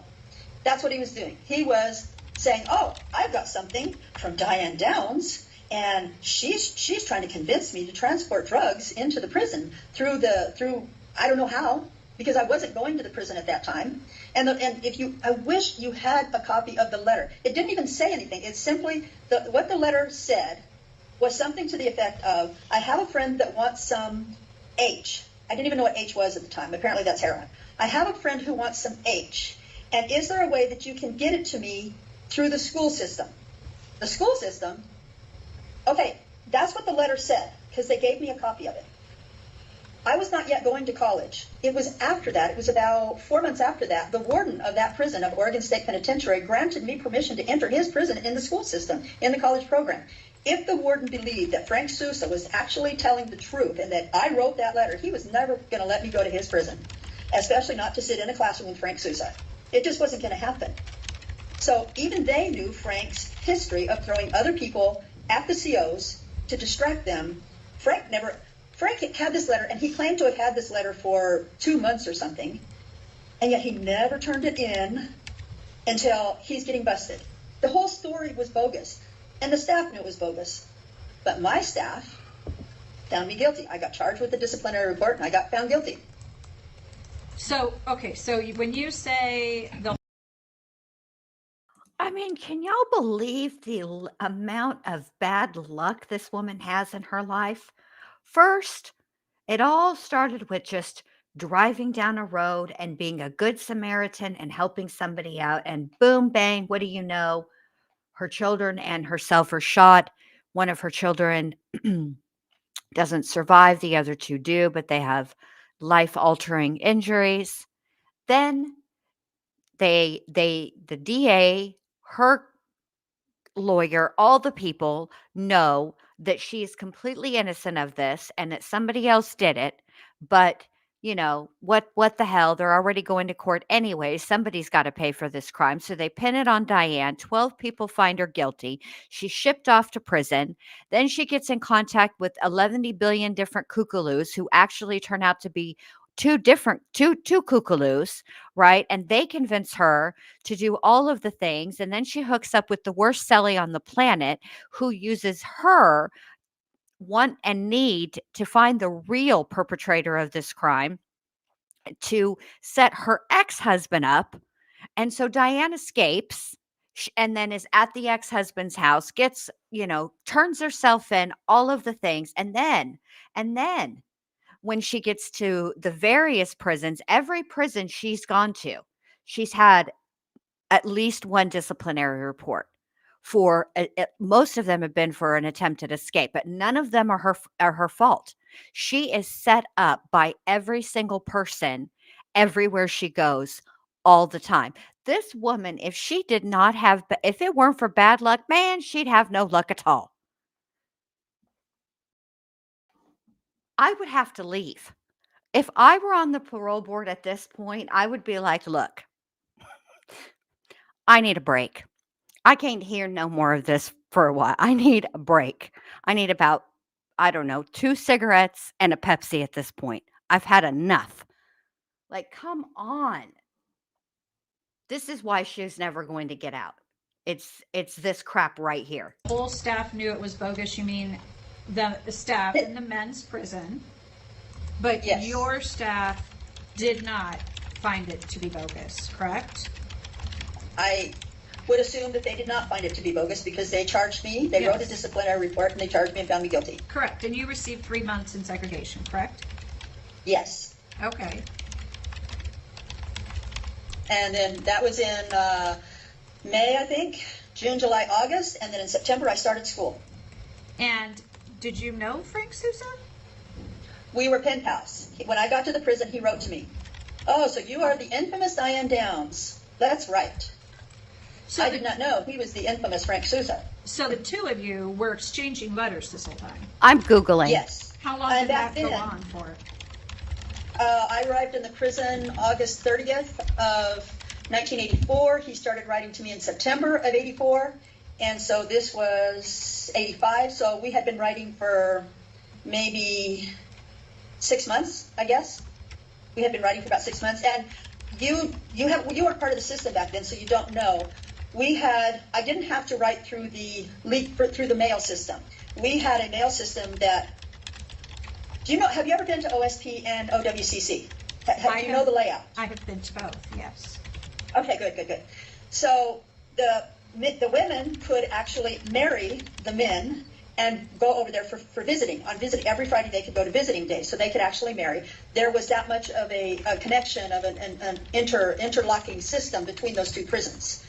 The male system was similar in that if the females wanted to write to the men and the men vice versa, I would write a letter. I'd put it in a yellow envelope, don't seal it, give it to the officer. It was not stamped with postage. It was interagency. The officers would review the letter, and they would walk it over. Every day they would walk it to OSP, and then it would be distributed. Anything that I would have written to Frank Sousa would have been in a yellow interagency envelope, not sealed, and the staff review all these letters. And there were only 130 women at the prison at the time, so it wasn't onerous, and not very many of them wrote to the men's prison. So it wasn't difficult for them to review every single letter. And I'm assuming they would have read all of my letters. Even if they didn't, I would assume that they were going to read all of my letters. Now, the only way that I could have gotten a letter to Frank before I started college was through one of these interagency envelopes, which was reviewed. No officer grabbed that and said, oh my God, she's trying to get H into the prison. No officer did that because I never wrote a letter to Frank saying anything of that sort. I don't know how Frank got a letter. I don't know if he wrote it. I don't know if he had someone. I don't know because I wasn't there. I can only speculate. But I never wrote a letter of any sort. There you go. So were you and Frank in a romantic relationship? Was this a romantic exchange between the two of you? Oh boy. Oh, I'm sure he thought it was. Yeah, I'm sure he thought it was. I Well, mean, what did you think? You were a part of this. I What did you think? just thought he was a pen pal, and I wanted to go to the men's college to go to school, and that if I was going to go to a men's penitentiary, that I didn't know what it was like. I wanted to know from him, what is it like at the men's prison? What are the men like? What is the college program like? Once again, he was an instrument. Let's say she's telling the truth, right? Okay. Let's say that that's why she was writing to him. Okay. And she, like, once again, now she's admitting to, he probably thought it was romantic. Well, why would he think that, Diane? If all you were asking him about was what it's like in the men's prison, why would he have the notion that this was in any way, shape, or form romantic? Once again, using people as a means to an end. This is why you will never get out. Am I going to be safe? Am I going to be harassed? Because I wasn't liked in the women's prison, so I was harassed enough there. Was I going to be harassed? Those were the questions that I wanted to know from him. And so that's why I agreed to the pen pal with him, because I wanted to know. I was told right from the get-go that I qualified for college because I had already begun my college on the street. And so I was just waiting for my turn. There were only 10 slots for women. So I was waiting for my turn to get a Pell Grant. And so during that time, I wanted to know, am I going to be safe? Okay, I don't have any other questions. Ms. Brooks? I do have some questions about the individual who you said you learned was responsible, James Claire Haynes, but I think that kind of gets into crimes, so I'll save my questions on that subject, and I don't have any questions regarding disciplinary. Okay, thank you. Mr. Reese? No question. And Ms. Kuklinski? No additional questions. Thank you. Okay. All right, so Ms. Downs, we're going to turn to both the psychological evaluations that are in your file as well as your criminal history and just some other kind of relevant history, I'm going to call it. My first question for you, I'm curious just how you feel like the evaluation with Dr. Milky went. I thought it was fine. He was very professional. He was attentive. He's an active listener. Oh yeah, another one of the things that we learned in class. He was an active listener. He was great. I thought he was fine. So Dr. Milky ended up giving you a diagnosis, you've seen this before, of narcissistic personality disorder. I'm just curious what you felt about that diagnosis. I disagree with it. But the thing that mattered to me most was he wrote, Ms. Downs does not meet criteria for a major mental health disorder. And that was on page 20 of his report. And on page 21 of his report, he said Ms. Downs does not have a major mental health illness. So to me, that sticks out. And what about that in particular sticks out to you? Tell me your thoughts. Because the law says that if I am not suffering from a severe personality disorder, you have no reason to deny me parole. So the fact that he says that I do not suffer from one, it's important. Okay, thank you. So I am going to turn to some questions about the offense itself. And, you know, as we have been talking already about today, it's, you know, the board is well aware that you maintain your innocence of the offense that occurred. So I am going to ask you, because I just want to get an understanding from your perspective, because this has kind of evolved a little bit over time, and I want to have an idea of what actually today you feel like happened the night your children were shot. So from the moment that you made, and the reasons why you made the decision to leave the house through when you ended up at the hospital, can you tell us what happened?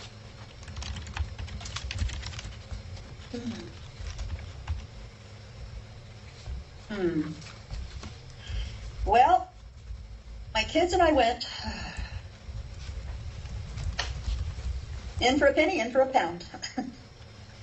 When I first arrived in Oregon, I arrived in Oregon from Arizona on April 1st. I started my job April 3rd, which was a Monday, so 3rd, 4th, 5th, 6th, 7th. So April 7th, I was delivering mail to the Lane County Courthouse. I had a registered letter, and I didn't know how to get it to the DA that it was supposed to be delivered. Say again? Yeah. With the 85th Sheriff's Office Yeah, in Lake, Idaho. So there's background noise. I did locate for Thomas Vargas a while ago. And We're going to pause the record real quick. I'm sorry. Can y'all just, I'm sorry, we're just stand by for me 1 second. We're going to go off the record for just a second. Holding. Okay, thank you. Ms. Kins, will you please take us off the record and pause our recording, please? Mr. Bailey, would it be possible to take a small break and ask Miss Downs to call me? Yes, because I want to resolve something technologically on our end, so why don't we take a very brief 5 minutes, and we'll come back on the record at that time. Okay. Thanks. Yes. All right, thank you, Ms. Downs. Thank you for letting us solve that issue. We're back on the record. So, Ms. Mayhew, if you can unmute, I just want to have a quick conversation about records. Yes, I'm here, Mr. Bailey. Okay, thank you. So, Ms. Downs has suggested that she would like to submit additional records for the board to consider. I don't know whether or not that's something that the two of you have discussed, but so I just want to let you know that should Ms. Downs or you decide that you want to submit additional records, what I'm going to be asking from you, Ms. Mayhew, is some written communication to the board by the end of the day, or some oral submission to the board by the end of the hearing today, either way, whichever way you prefer, with a list of exactly which documents you would like additionally to submit. And then I would allow the record to be open for 2 additional weeks to allow you and your client to submit those additional records for the board consideration before we deliberate. But again, I would like a very specific list of exactly which documents you would like to be included should you and your client decide to submit anything. Thank you. That's really good and very reasonable. Thank you very much, Mr. Bailey. Okay, thank you, Ms. Mayhew. So Ms. Downs, I was just asking you to kind of give me a recitation of what happened the night your children were shot, really looking at from the perspective of when you left the house and why you left the house through when you ended up at the hospital. That was the question. All right. My children and I left the house to take a newspaper article to my friend Heather. I had only been in Oregon since April 1st. I met Heather April 3rd, our first day of work, and we stayed friends. And she expressed to me that she would like to she wanted to buy a horse. I saw a newspaper ad that said that she could adopt a horse, a wild horse. I had it in my possession for about a week, and the auction was coming up that coming Saturday. And so it was Thursday, so I decided to take it to her. So I took it to her. I went to the house, gave her the article. We left. We were headed home. Somebody was in the road, flagged us down. Okay. So, yes, you can have an attorney at parole hearing. Susan Smith had an attorney at her parole hearing. And yes, she's probably telling her to be quiet.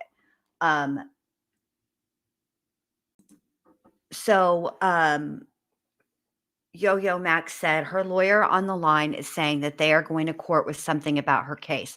Can she still appeal? Yeah. Okay. I'm not an attorney, but you can raise new appellate issues at any time. Will they be successful? I don't know, because one of the issues that they intend to raise is the issue of DNA. And they, which, would not have been available at the time of her original trial. But I don't know what DNA they're talking about. Because she basically was like trying to shush Diane at that point. I don't really understand it because I don't know what DNA there would be. The murder weapon was never found. They never found the gun. So, but yes, you can continue to raise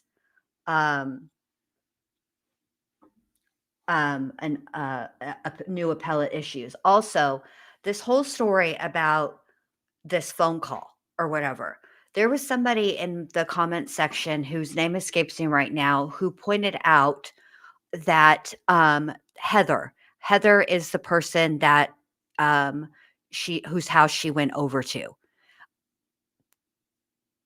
They said, this person in the comment section said that Heather didn't even have a landline. So, I need to look into that. It's been a long time and I don't have like all the details of her case like at the forefront of my brain. So I will definitely look into that because that's quite interesting if, and I'm sure it would have been something that would have been brought up at trial. He said he wanted my car. I said, you gotta be kidding. He pushed me aside. He leapt into the car, shot my children. I was shocked. I looked through the window. I saw Christie clutch at her chest, and then she fell. And when he came back out of the car, he said again he wanted the car, and I was shoving him. The gun went off. Apparently I was shot. I didn't know at the time. I thought he had just hit me with the gun. And he fell back. I jumped in the car. I think throwing keys. And then he lunged at me. I lunged at him. He fell back. I jumped in the car. I drove to the hospital. I honked the horn, and the nurse came running out, and I said, my kids have been shot.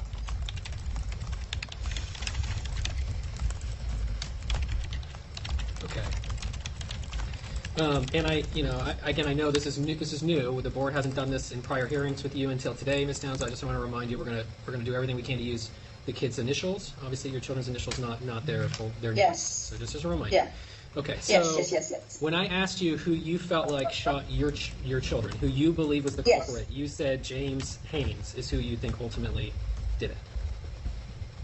He says he did it. I don't know that he did. I would like to have talked to him, but he says he did. He told his family and his friends that he did. And when we got a photograph of him in 1993, I compared it. First of all, I looked at it and said that's him, but then you compare it to Christie's composite that she did a week before trial, and it looks like the same person. Literally, he just 2 seconds ago reminded you not to use her government name, her full name, and you did it anyway. Yes. Mr. Bailey, can I just chat for a second? Go ahead, Ms. Mayhew. Yes. I'm just going to let you know that some of the documents that we will be submitting is a list of affidavits from a large group of friends and family members of Mr. Haynes. This was litigated, or at least it was attempted to be litigated in Ms. Downs' federal habeas case by the Federal Defender's Office in 1998 and 1999. This is not a figment of Ms. Downs' imagination. Okay, so to Shamia's point, which is an excellent point and needs to be stated out loud, Shamina says, some jurisdictions will allow an appeal if new evidence shows the conviction was impossible or unconstitutional, but that's rare and usually follows under post-conviction rather than a standard appeal. You are correct, and that is an excellent point, and that is what Diane is going for. She's going for post-conviction relief. It's not technically, it is an appeal, but it's not like she's not...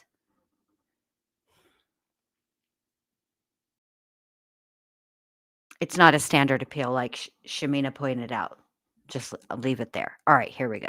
This is a well-documented allegations that he had confessed to multiple people, and this is a key element of what her DNA case is about right now. So there is a lot of evidence on this, and it was litigated. One of the reasons that she was not able to progress with this at the time was because of the certainty the state felt in toolmark evidence, which is now actually ruled inadmissible. But that's another factor. So I just want you to know that this is a well-documented situation. Thank you. All right, thank you, Ms. Mayhew. Okay, so Ms. Downs, I've heard, I saw in the record that historically you've suggested John Kruger and Michael Hart are the same person, and that you had suggested there was DNA evidence by Hart and Kruger on chewing gum. And it sounded, so the way I read it is that you were suggesting at that time that Mr. Hart was the one responsible for shooting your children. No, these are questions that I've asked. These are not allegations I've made. Oh, They're questions I've asked. Here we go. We have a suspect, James Claire Haynes, but there were 4 sets of shoe prints at the crime scene. There were beer cans, several beer cans, and 1 wad of chewing gum next to the murder casing. So it's likely to be that there was more than one person at the scene. My question is, was John Kruger, Michael Hart, one of those people? That's my question. It's not an allegation. I don't know until we do the DNA test. Okay. So your child, CAD, provided testimony at the trial that you shot them. I'm just curious, from your perspective, 41 years later, I mean, why you feel like, you know, that was the testimony when, you know, you don't believe that you committed the crime. I believe that CAD, and when you were fixing things, my attorney was fixing me. We have litigation with new evidence that has come up with new experts, and she doesn't feel that the parole board hearing is exactly the right place to air this. So it's something that will be coming up in a post-conviction hearing next week, actually. And I believe that CAD has absolutely no memory. She told them, I have no memory of this. She told them over and over and over. Every day in the hospital, they interrogated her. They act like they only talked to her once or twice, and each time she condemned her mom. But she didn't. Every single time, there are different doctors and detectives that documented in her hospital records that she has no memory. Dr. Bergamini, she has no memory. Dr. Miller, she has no memory. Dick Tracy, Richard Blaine Tracy, she has no memory. And so, but that wasn't what they wanted to hear, and so therefore they didn't accept that as the truth. And so it wasn't until later that Christie said what she said, and it was slowly drawn out. The police, that she would go to her psychologist, and it says in the psychologist's report, Christie's crying because of police accusations. Well, Christie was not permitted to watch the TV, and in fact, when she was on the witness stand, she was asked, "Did you know that your mom said a man did this?" She was genuinely shocked. She said, "No, I didn't," and her face was wide open with shock. CAD, I'm sorry, was wide open with shock, and she didn't know. So for her to draw a composite of a left-handed shooter, and we now know that the shooter had to be left-handed, and I'm right-handed, means that Christie saw a hand. She did not see a person, and she just doesn't remember. If she's going to remember anything, she just isn't. She can't. I'm not allowed. I'm not the expert, and I would be a fool to try to encapsulate what the expert has to say in, well, 2 experts in their very sage reports. So we're just going to let the post-conviction court handle that. Okay. And that will be added to the packet that we send you. Okay. There you go. Thank you, Ms. Mayhew. So, all right. So, Ms. Downs, I know you've previously reported, it's in the documents that we have, about concerns that you had about a stalker, and that you believe that a stalker may have been related somehow to the murder of one of your children and the shooting of your other children. So I'm curious, talk to me about how the stalker fits into this picture. Again, it's not an allegation. It's a question. I don't know who did this. I don't know why he did this. I have a million questions I want answers to, but nobody in the power that has the authority to find the answers wants to help me find them. So I keep posing questions, and they keep getting turned around into allegations. I have a stalker now. I definitely have a stalker now. What I want to know is a question: was he a stalker then? Is this somebody that I ran into, somebody that I met, somebody that I don't know? And after the DNA test, if it turns out that he or his cohorts are involved, there are ways. Once this is all done and people realize that I'm actually innocent, somebody is going to want to know, well, what the hell happened? Somebody somewhere is going to want to know the truth. Perhaps my children. I mean, if I was CAD and if I was SDD, I would want to know the truth. So somebody somewhere, somebody has to ask the question.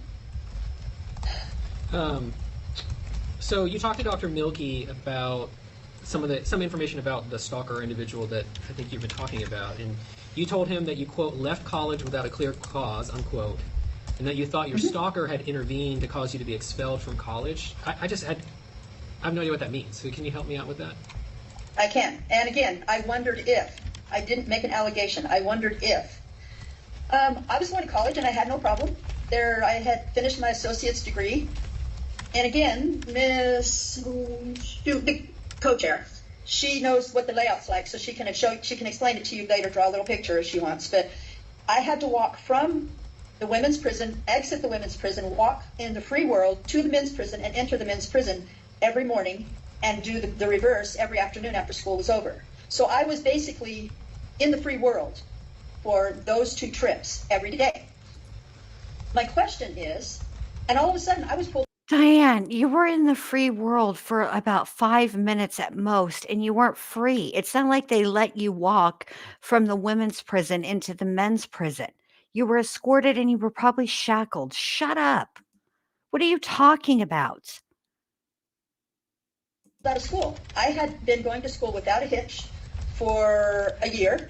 I got my associate's degree in a year because I doubled up classes. I wasn't just going to the men's prison just to hang out. I wasn't going to school just for an excuse to walk on the outside of prison. I took double up classes so that I could get my 2-year associates in 1 year. So I wasn't trying to spend more time outside the prison.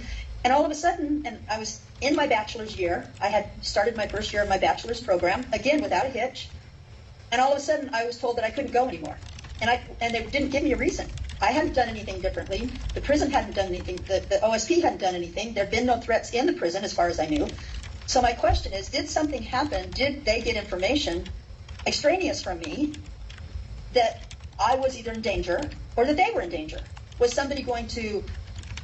somebody allege that they were going to liberate me, or did somebody allege that they were going to shoot me on the way to school? I don't know. Oh my God. I would love to know the answer to that. But it makes me wonder. This stalker has been relentless since 1984. Okay, so. Oh, shut up, Diane. All right. So just to give you guys a little tidbit of information regarding her post-conviction relief. Okay.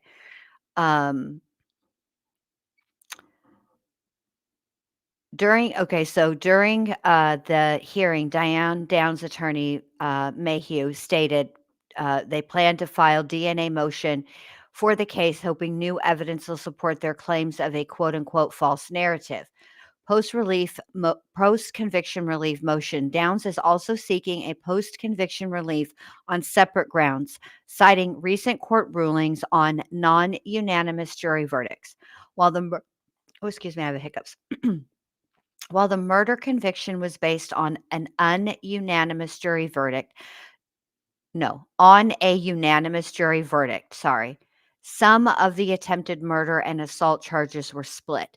A status check hearing for this motion was scheduled for April 18th, 2025. So that's already happened. So let me see this. Hold on a second. Let's see what this link takes me to. Oh.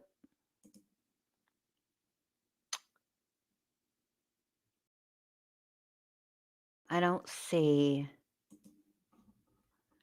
Let's see. Okay. Downs has exhausted her appeal. She is seeking a court review known as post-conviction relief based on rulings on split jury convictions by the U.S. Supreme Court in 2020 and the Oregon Supreme Court 2 years later. A unanimous, I don't know why I keep wanting to read it wrong. A unanimous jury convicted Downs, whose full name is Elizabeth Diane Downs, of murder in 1984. The judge confirmed with the jury foreperson that the verdict on the murder charge was unanimous, according to her court filing. The jury, however, was split on the attempted murder and assault charges, according to her court filing. These convictions are the basis of her appeal. Okay, let's see. Mayhew is her court-appointed attorney. She filed the original claim on her own. So they had a hearing, and there's no update as to what happened or when that other hearing is supposed to have taken place. Let me keep looking. Was he the one that, and it's not that he's trying to get me out. He's not stalking me to benefit me. He's not stalking me to make my life easier. He's doing things that make the parole board, my administration, concerned about me, not for me, but about me. So if that's the case, was he involved in the reason that I was unceremoniously just removed from college because there was no other reason. So it's a question. It wasn't an allegation. And I'll probably never have answers to these until somebody finally says, oh my gosh, Diane, you were telling the truth. All this time, you really didn't do it. Yes, now we can tell you why this happened. Maybe Sonia, my former warden at that time, maybe she'll tell me. So, I don't know. Okay.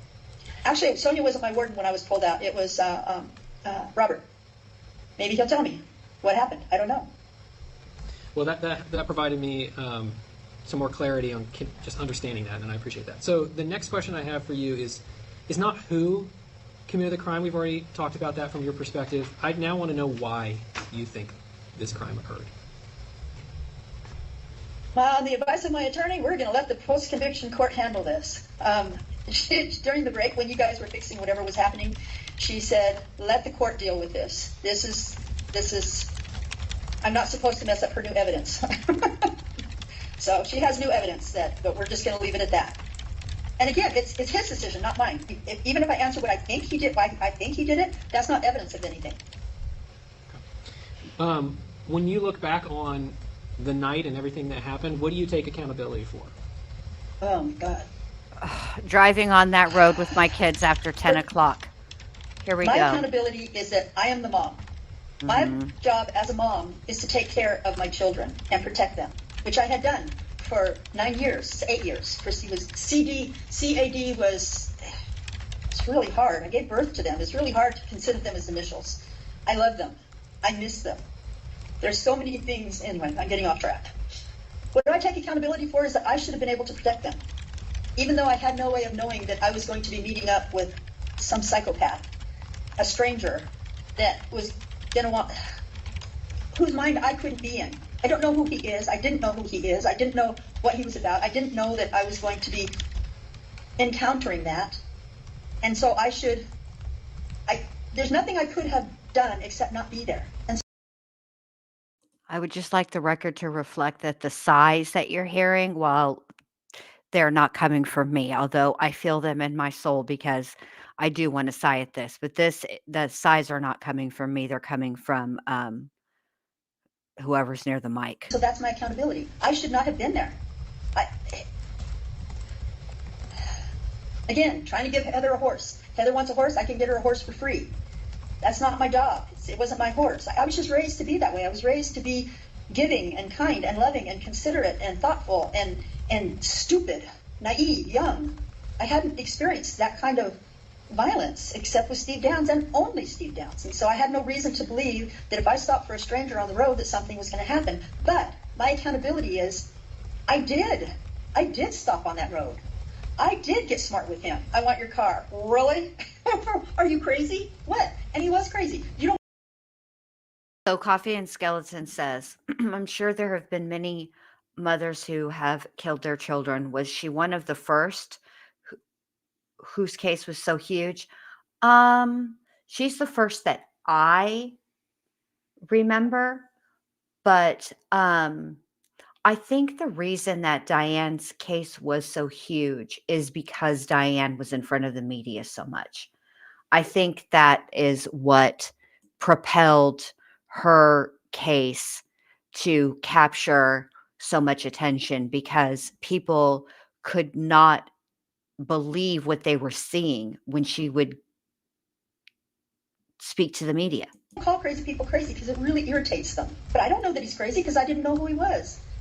My accountability is I was there and my children were with me. That's my accountability. I should never have gone because I'm not going to leave them at home alone. So I should never have gone. Okay, so wait a minute. Now, your accountability is that you were on a road with your kids. That's what you feel guilty about. If everything happened the way that you said it happened, I still don't, even if I'm taking into account survivor's guilt, your story and what you're saying that you want to take accountability for makes no sense, because first you say, I should never have been there. What am I going to do? Leave my kids alone? No, I just should never have been there. Ugh, shut up. And it can never be undone. And that's my accountability. That's my angst, my grief, my lack of resolution. All right, thank you, Ms. Downs. So I do want to ask a few questions about just making sure I understand this. So prior to the shooting, you had been in a relationship with a man who documents indicate you thought was working as a detective or with the FBI, with some kind of law enforcement officer. And the reports indicate that there are documents where you talk about that he had you go into homes for him. I didn't understand what was the purpose of going into the homes? Like, what was that about? My attorney says I'm not supposed to talk to you about that until this is all over. She has new evidence that I'm going to let her handle. It would be a waste of taxpayer dollars for me to step on her case. Okay. I'm sorry. I'm asking you the questions, and you give me what answer you want. That's how this works. So the DA's information states, I'm going to ask you the questions, you will tell me what you want to answer and what you don't. The DA's information packet states that you later learned that this individual was a drug dealer. Is that correct? Same person? Yeah, that's what I took it as. Okay, same answer. I'm sorry. My attorney, no, I have to respect her wishes. I'm sorry.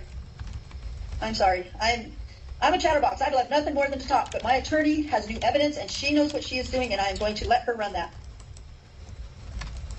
Bear with me here 1 second.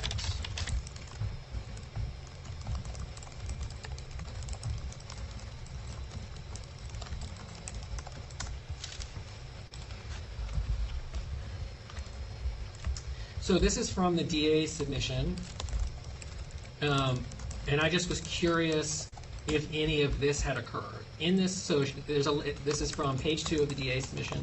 Quote, in a letter that she wrote to Jim Jagger, her defense attorney, she admitted that she had lied to him and the jury about the crime. In this letter, she abandons her prior versions of events and states that she was, quote, flirting, unquote, with a driver of another vehicle on Mohawk Road. She and the other driver pulled over and talked.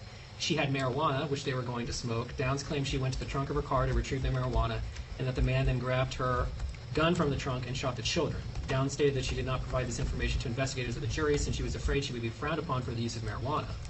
This letter became relevant in a post-conviction proceedings, and then it goes on to talk about a little more about that. So I'm just curious, any of that occur? No. And the letter didn't occur. That letter was not written by me. I have to do this, Venetia. I have to give at least an explanation for this. When I went back, this letter was allegedly written, because I got a copy of it. This letter was allegedly written on November 7th, 1984. Just before, I was in county jail. Just before that, the state wanted, no, Children's Services Division and CAD's attorney and my ex-husband's attorney all wanted to terminate my parental rights. There was only one person who stood up and said, I do not want to terminate this woman's parental rights, and that was Fred Hughey. After that hearing, I was so happy. I believed that Fred Hughey was going to work with me to either allow me to have visitation with my children, even if it was at the prison, or at the very least that he was still investigating the case. That was my belief system. There is no, and this letter was allegedly written by me 1 week later.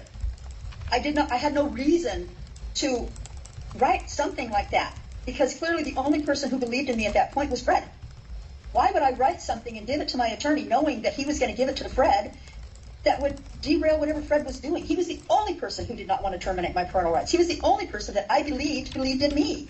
You can go to that hearing. The hearing was on October 29th. Oh, wow. October 29th.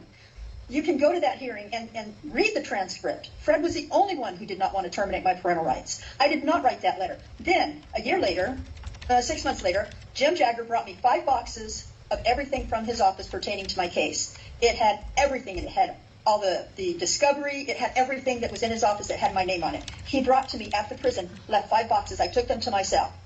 That letter's not in there. So how is it that Jim Jagger allegedly, this letter was written in, allegedly written in November, well, it was written by somebody, in November of 84. Jim brings me all my boxes in May of 85, but this letter is not in there because it didn't exist in 85. And then in 1991, you get that letter. I don't know if you've read it. The state, the Attorney General gets that letter, and there's a cover letter from Jim Jagger that says, here's the letter that you were requesting. Well, how did they even know about the letter? Nobody had the letter. Fred didn't have the letter. I didn't have the letter. The Attorney General didn't have the letter. The only person who allegedly had this letter was Jim Jagger, and so how is the Attorney General supposed to know that that letter exists? And the cover letter from Jim Jagger was one sentence. Here's the letter that you requested. Who wrote that letter? Because it wasn't me. It was not me. So, and of course, they use that letter to say, see, his client lied to him, so he's not ineffective for representing him because she says she betrayed him. She lied to him. So now he's not ineffective assistance of counsel. And they use that to dismiss all of my ineffective assistance of counsel claims. Who had the motivation to write that letter? Not me. As far as I was concerned, Fred was going to work with me. Fred was going to let me, whether it was true or not, I was convinced on that date that Fred was going to let me see my kids and that my parents would get to see their grandkids. There was no reason for me to write something as stupid and horrible. Plus, they examined the whole car. There was no marijuana. No marijuana in the trunk, not even residue. And anybody who does drugs, you deal with a lot of drug addicts. Anybody who deals with drugs has drugs, there's residue everywhere. Marijuana is a crumbly leaf. It would have been everywhere.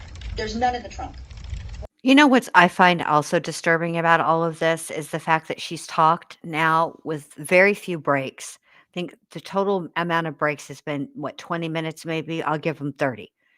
She's talked for 2.5 hours and she's not even drinking water. How is she not parched? Why would I write something that was completely fabricated to hurt me when Fred was going to, he didn't want to terminate my parental rights. Go get the transcript. He is the only one that said no. No. So I don't know where the letter came from, so go ahead. When you think about your two surviving children, so SDD Yes. and CAD, how do you think Yes. they were impacted from this crime? Oh my God.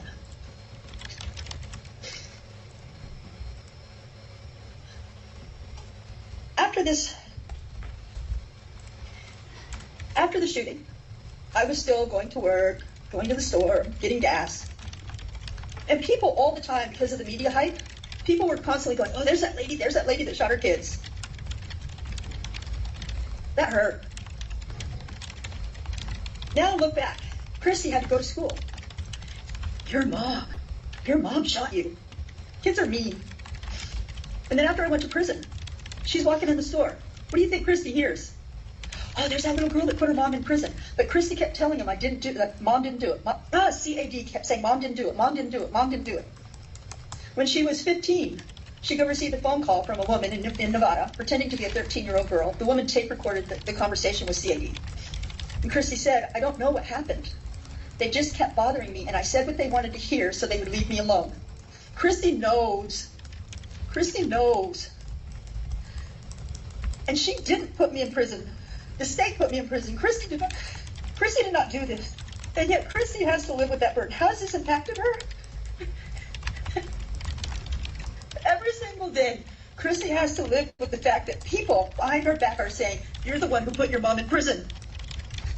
And I can't protect her from that. I can't save her from that. Danny, my parents saw Daniel when they received a phone call from somebody who said, your son is going to be at a school fair. Your grandson. I'm sorry, SDD. If you want to see SDD, your grandson, go to the school fair. He's going to be there. So they went. They sat in the parking lot in their car and they waited. And Joanne showed up with SDD. And she came with his walker to his side of the car and said, come on, let's go see the birds. He goes, no, I want my wheelchair. And she said, SDD, no, you need to walk. You can walk. You need to practice. No, I want my wheelchair. My dad said, my son gave Joanne hell. Sorry, Joanne. My son gave Joanne hell, which meant only that my son was suffering emotionally. He could walk. He didn't want to. He was angry. He was frustrated because he was so able-bodied. He used to ride on his uncle's shoulders to play basketball. Uncle James would hand the basketball up and he'd put it in. Yes, Michelle, it's sped up to 1.25. It's not even that fast. This is just how she's a fast talker. He couldn't do that anymore because he didn't have an Uncle James anymore. And he didn't have anybody who's going to play basketball with him anymore. How has this impacted my children? How has it not? Everything about their lives. They don't know their grandparents. They don't know their cousins. They had one cousin. They've never seen him again. They have a lot of cousins now. They've never met them. I'm sure they have children, and if Christie's a smart girl, and she is, her children don't. If CAD has children, she won't tell them who their grandma is. Because everything that she went through her children will have to go through. Oh, your grandma's that crazy woman in prison. How do you think that impacts my children? Everything about this has impacted them. Yeah, the state put me in prison. Culpable, yes. But I am the one that took them out there that day, that night. You know, just that earlier that day, I got off work and I stopped by the realtor because the kids and I had been house hunting. And we on the weekends, we would go, on Sundays, we would go, and we found a house up in Cottage Grove where I worked. And I stopped by the realtor and they said, yeah, they're willing to make terms with you on putting a small amount down. And I came home, I was so excited. I told the kids, they were excited. They'd been asking to adopt a kitten. And when I said they're willing to make terms on us buying that house, we're going to rent to own. We're going to rent first until we get the down payment. And they said, then can we now have the kitten? Absolutely. So we went and picked up the kitten. We went to the store. We bought kitty litter and we bought cat food. And then that night, it was over. Our life was over. How has my decisions impacted my kids? How is it not? How is it not? So I want to turn to some previous parole hearings, and I'm just really curious. I mean, why, when you think about your previous parole hearings, why do you think you were not paroled? Not found suitable? Not paroled? Well, you know, I've written you a lot of letters, and I'm not short on on legal detail. There was minimums involved, and the law says you cannot parole me before, unless everybody on the board agrees. You cannot override the minimum. It takes all 5 of you to override a minimum. So there's that. I think everything that we've just discussed, because previous boards made their decision that day, they were not open to receiving the documents that I have, that I didn't know that I would need to present. You are willing to receive those and to take those under consideration. I think it was a foregone conclusion that anybody who's been sentenced under ORS 161.725 their imprisonment has to be continued until it is discovered that they no longer suffer from a severe personality disorder. Basically, that's the bottom line. There's other speculations, and again, I can only go by what they said. I can speculate on why I think they did what they did, but only they know. But I now have Dr. Milky. I suffer from no major mental disorder, so therefore that frees you to make a decision that by law. I'm not going to try to tell you the law. 3 of you are attorneys. You know the law. I don't have to teach you anything that you already know, and it would be stupid of me to try. But I really think that was it. I think because people still said, oh, she suffers from a severe mental disorder, then there it is. But now I have a psychologist of your choosing and a psychologist of my attorney's choosing. Both say the same thing. No severe psychological disorder. And so therefore, I think it's different this time. I believe, and I hope for my mom's sake and my brother's sake and my sister and my whole family, that you take that into consideration and that the decision will be different this time. You know, there's documentation where I've seen you suggest that terrorists or other individuals have threatened parole board members in the past to stop you from being paroled. Do you still feel like that's correct? I'm not being facetious, so please don't take it this way. Have you guys received a threat this time? No? Because there was a written threat before. There was a written threat on 2010. And if you have not received any threats, then, and I haven't, Ms. Wheeler said, Ms. Downs, we understand, you're telling the truth. We get it. You haven't been lying to us. So I am assuming that either the threat doesn't exist or the threatener is gone. Like, we're all getting old. You guys aren't, but I am. Everybody that I know is. My mom is 88. But anybody else that was involved in my life, we're all geriatric now. So perhaps the person that was threatening is also gone. Almost everybody that I've known is gone. So I want to ask you a little bit about some of those statements. And just so you know, we've only got about 4 more questions on this topic, and then we're going to move on. So we're getting close to the end of this topic. But I do want to ask you that. So in 2020, you wrote the board, and you said that the 2010 board began your parole hearing with the words, quote, "We have no reason to deny you parole," concluded that same hearing then by denying you parole. And then you also wrote, quote, "Member Candace Wheeler suggested my elderly parents would be in danger from my stalker if I paroled to them. It's logical to conclude the board simply didn't know how to release me and keep everyone safe from an identifiable threat." And then you went on to say just a few minutes ago that when I was asking about the threats, you said that Ms. Wheeler had said, "You have not been lying to us. We get it." So the interesting thing, right, is that we actually have the transcript for the 2010 parole hearing, and none of those words are there. No, you So don't. can you No, help you me don't. out? Can you help me out with that? You do not have the transcript of the 2010 hearing. You do not have the transcript of the 2010 hearing. I received it. They refused to give it to me. In 2010, when I was doing my request for administrative review, I asked for a copy of the transcript because the Exhibit A was going to be Candace Wheeler saying, "Ms. Downs, you have done more than we have asked. That is amazing. We have no reason to deny you parole." That was going to be Exhibit A. And they did not send me the transcript. I asked for a transcript again. They also didn't send me their a back sheet for a long time. But I asked for that transcript 3 times. By the 3rd time, which was like 2 years later, the next board, Ms. Wheeler was gone, and the next board perceived that as a request for a parole consideration hearing. It was not a request for a parole consideration hearing. I was still requesting the transcript from the 2010 hearing, so it was misconstrued. They still did not give it to me. It was not until Joanne Miller sent me a copy of the transcript. My brother got a thumb drive. Finally, in 2020, it was like 4 months before the hearing, my brother contacted the secretary there, and she sent him a thumb drive of the audio of the transcript. And he just lit into me. "Diane, why are you so mean to those people? Why were you arguing with that man?" I said, "There was only one man, Aaron Felton, and he only said 2 sentences. What are you talking about?" He goes, "No, he didn't. You guys argued for 2 hours. You just kept getting in his face and arguing with him." And I said, "I did not." I said, "Miss Wheeler was the one. She was the chairperson. She's the one that carried the day." And he goes, "No, Diane, I'm listening to it right now." And he was very, very upset at me.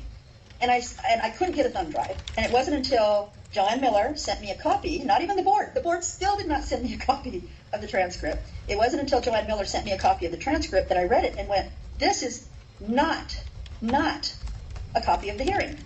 I speak in contractions. I don't want to go. I didn't do that. I can't remember.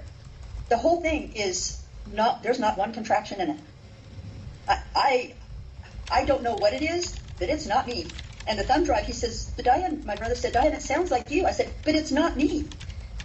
I don't know what to tell you except, and that's why Michelle Guyton, the following, when I went to board in 2020, that was her big hang-up because I had not received a copy of the transcript yet, so I didn't know that it was a forgery.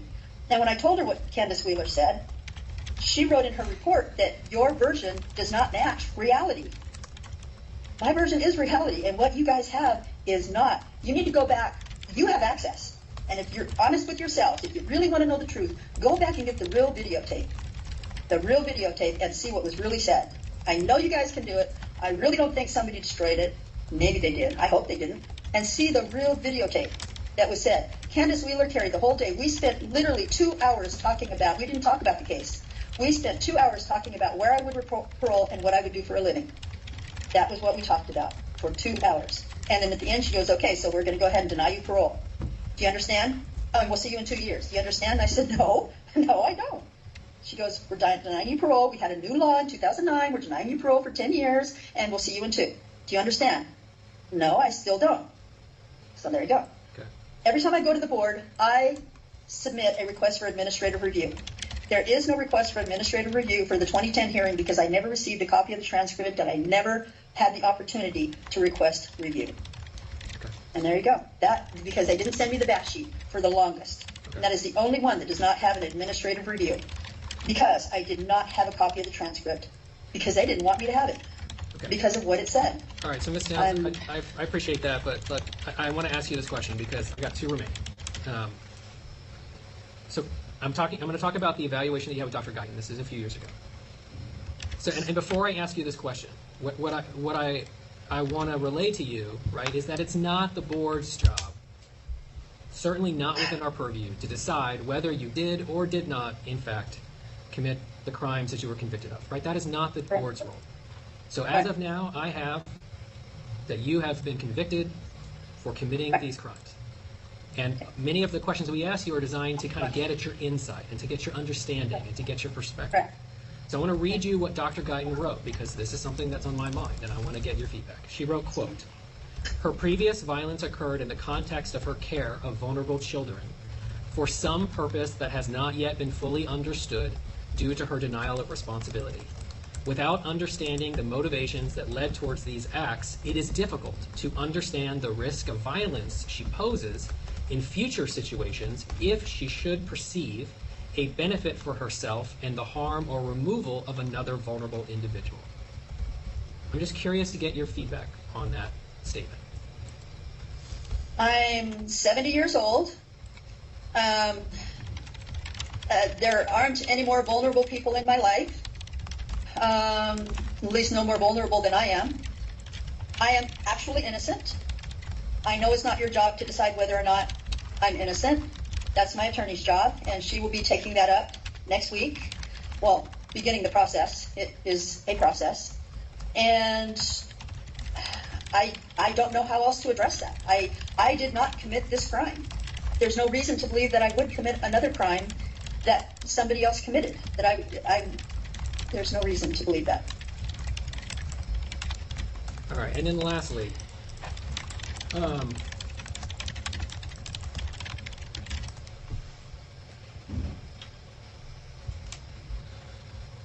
so, ultimately, what I think about is that I wonder whether or not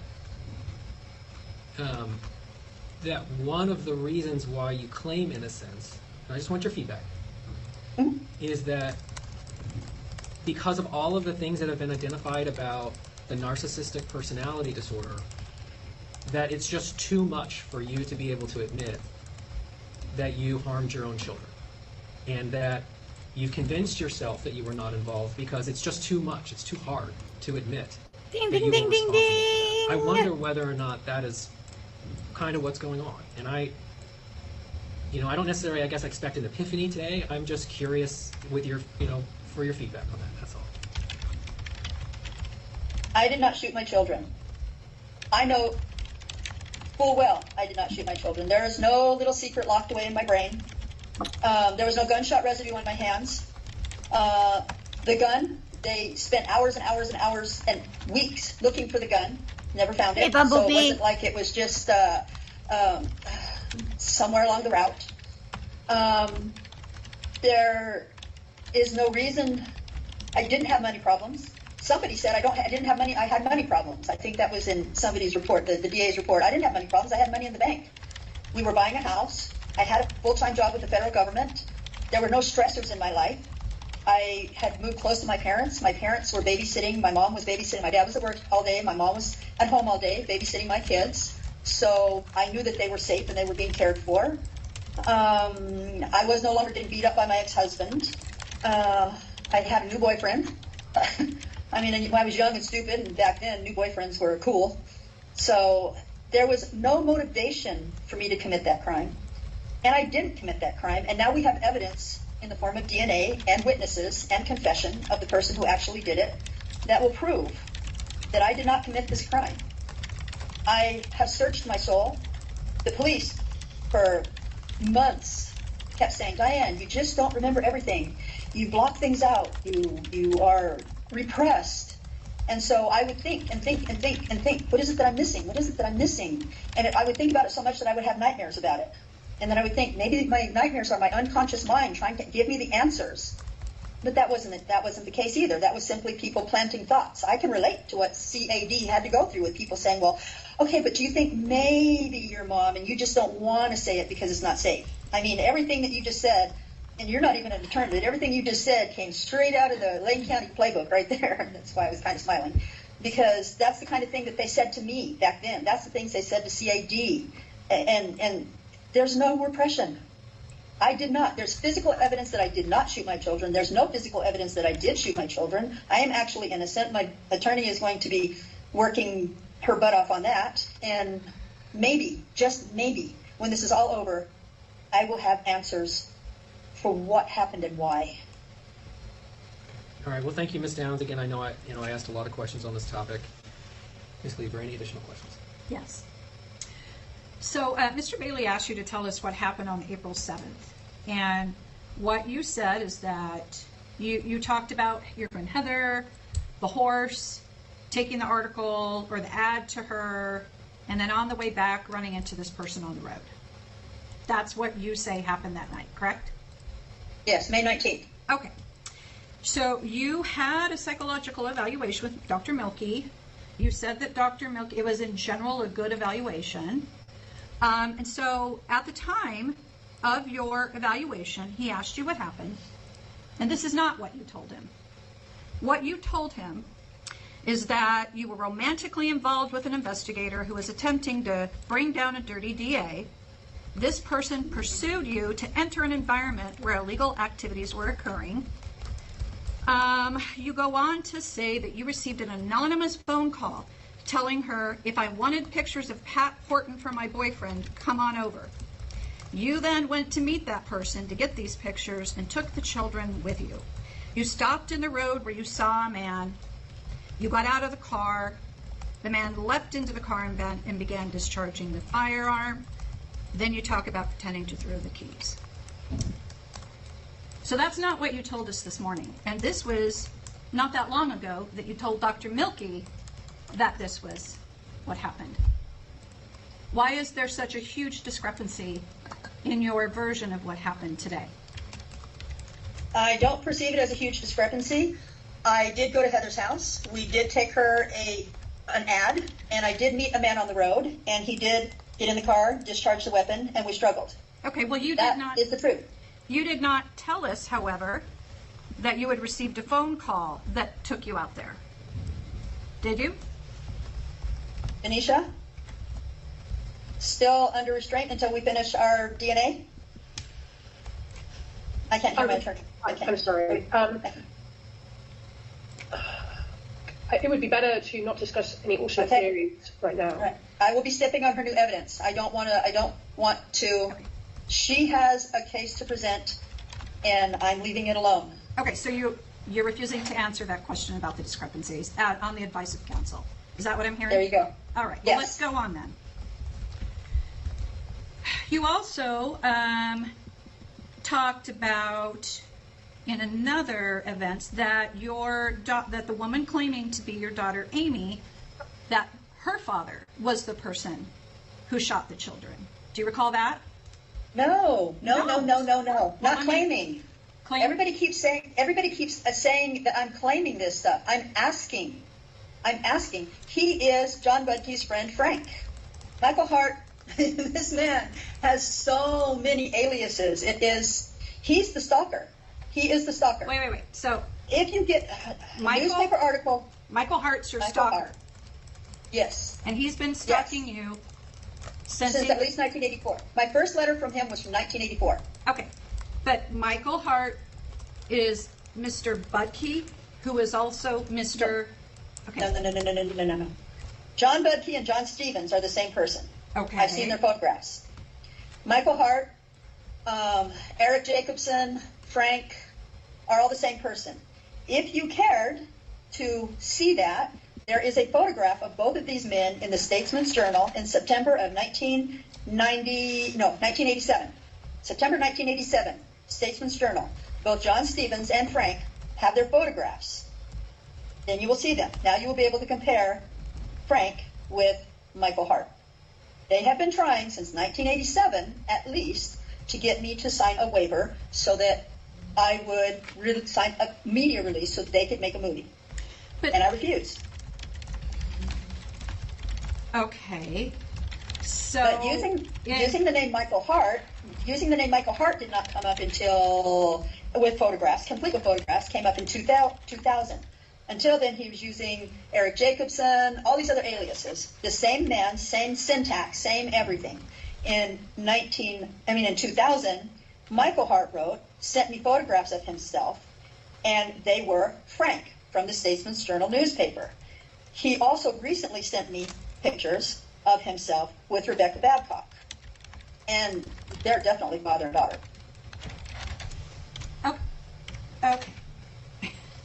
This is quite, do you understand that Trust this is quite convoluted? Yes, it's Yes. very convoluted. Yes. You don't care. Yes. So- And that's why when you were asking earlier, I said a light bulb went on. How better to destroy me and convince you, threatening you to keep me in prison is no biggie. But if they can convince you that I'm crazy, even though I have the photographs to prove it, even though I have the letters to prove it, even though I have everything I can to prove it, you have to want to see it in order to be convinced. Okay, but Ms. Downs, why?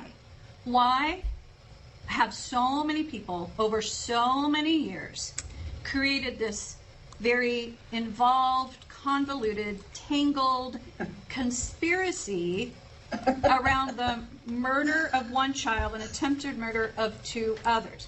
Why are you so critical in this conspiracy that this is so much effort and time and money has been spent on you? I wish. Why is that? I wish you really, really, really, really meant that, because maybe you would help me find out, because that's my answer. That's my question. Why? Why me? I'm nobody. I was a shy, naive homebody who worked for the post office. I didn't know anybody. I'm not a government employee. Well, post office, but I'm nobody. Why me? Unless it's personal. But I don't know who it is. All these faces that I see, all the photographs that I see, I don't know those people. So is it somebody they know? I don't know. Is it, I have been known to date a married man or 2. Is it somebody's wife? I don't know, and I'm not making allegations. This is what I say. I don't know. I wish I did know. I keep asking, why? Why my children? Well, so you really think it's possible that the wife of the man who you slept with back in Arizona, No. I'm just saying, you're riffing, saying it, No. could it be somebody's No. wife? Could it be? Well, then who is it? A real police officer, one who's actually interested in investigating a case. Not, unfortunately, human nature is that they have a gut feeling and they try to make everything fit into the case. It's just human nature. You can't fault them for it. But a real true investigator gets all the evidence and lets it lead to the answer. My questions are questions that would lead to an answer. Why me? Why my children? Why Michael Hart? Who is Michael Hart? Why Rebecca Babcock? Who is Rebecca Babcock? Why John Budke? Who is John Budke? Who do they know? Who are their friends? That's my questions. They're not allegations. I don't even know these people well enough to make an allegation. What I can show you is physical proof in the form of photographs and documents that prove I'm telling the truth. That you have to want to see it. You have to want to hear it and to make and allow it to make an impact on you. Now, the problem that we're facing right now is that, like Mr. Bailey said, we're not here to retry the case. We're not here to prove my innocence. Your job is to decide whether or not I have a severe personality disorder. Dr. Milkey says I do not. Dr. Guyton says I do not. So all of these other questions bug you as much as they bug me, but you're not in a position, because you're not investigators and you don't have the time and you don't have the resources and you don't have the desire to get the answers. So it's not a judgment call. I'm just saying you don't have the desire to get the answers, so it accomplishes nothing. That's Venetia job. Venetia is getting paid to get the answers, to get the documents, to get the evidence, the irrefutable evidence, to find the answers. And I may go to my grave never having these answers. It's been 42 years and I still don't know all the answers. I don't. I wish I did. But I'm not accusing people. I'm asking questions that I wish other people would ask. I just do. Okay. So I guess we do have a copy of a transcript from December 10th, 2010 board hearing where you said, I finally got my answers. I'm no longer having to actively pursue and hunt. It allowed me to become the person I am, suggesting that you knew who the killer was in 2010. Thank you for that, because do I sound like a person who has all the answers? No. And that transcript that you're reading is not real. It's not real. Okay. Okay. All right. This person that you're looking at right Fantastic. now does not know the answers. If I did, I would be giving you the answers. And I keep asking questions because I don't have the answers. Okay, I have a question. It's tangentially related to something you said. Oh, boy. Mr. Bailey was asking you about accountability and what essentially you think your children went through. And you said you hope that one day you will know, they will know what really happened. And there's reference to a website, DianeDowns.com. Okay, that's something your brother runs, is that right? My dad started it in 2005. Uh-huh. He wanted me to help him, and I didn't. I didn't think it would do any good, and I thought it was a waste of time. So my dad blundered around because he didn't have all the answers either, and my dad put a lot of stuff on there. I've never read it. I don't know. I'm in here. I don't have access to it, so I don't know what all's on there. Okay. After Dad passed, Oh, don't you guys worry. I have access to it. Would you like to look at Diane's website? Would you guys like to see what her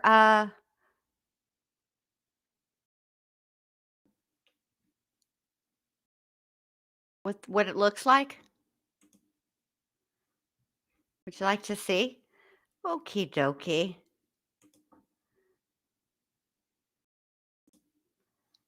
All right. Oops. Here you go. Here's her federal DNA lawsuit. Oh, I don't want to keep it. Yeah, I won't be. You can only delete it. Or you can only download it.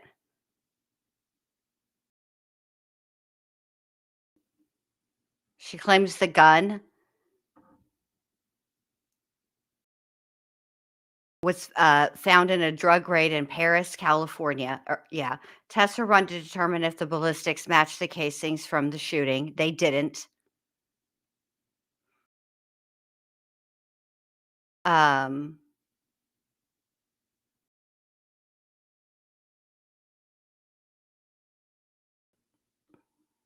This is the man she claims is the actual person who shot the kids and confessed. Here's the artist rendering. When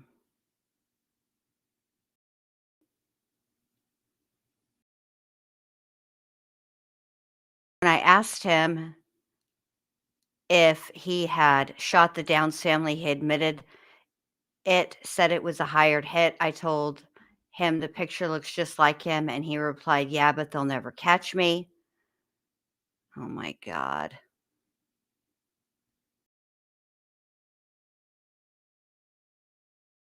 Wow. Yeah, I can't. The first of all, that is the worst colors for a website ever.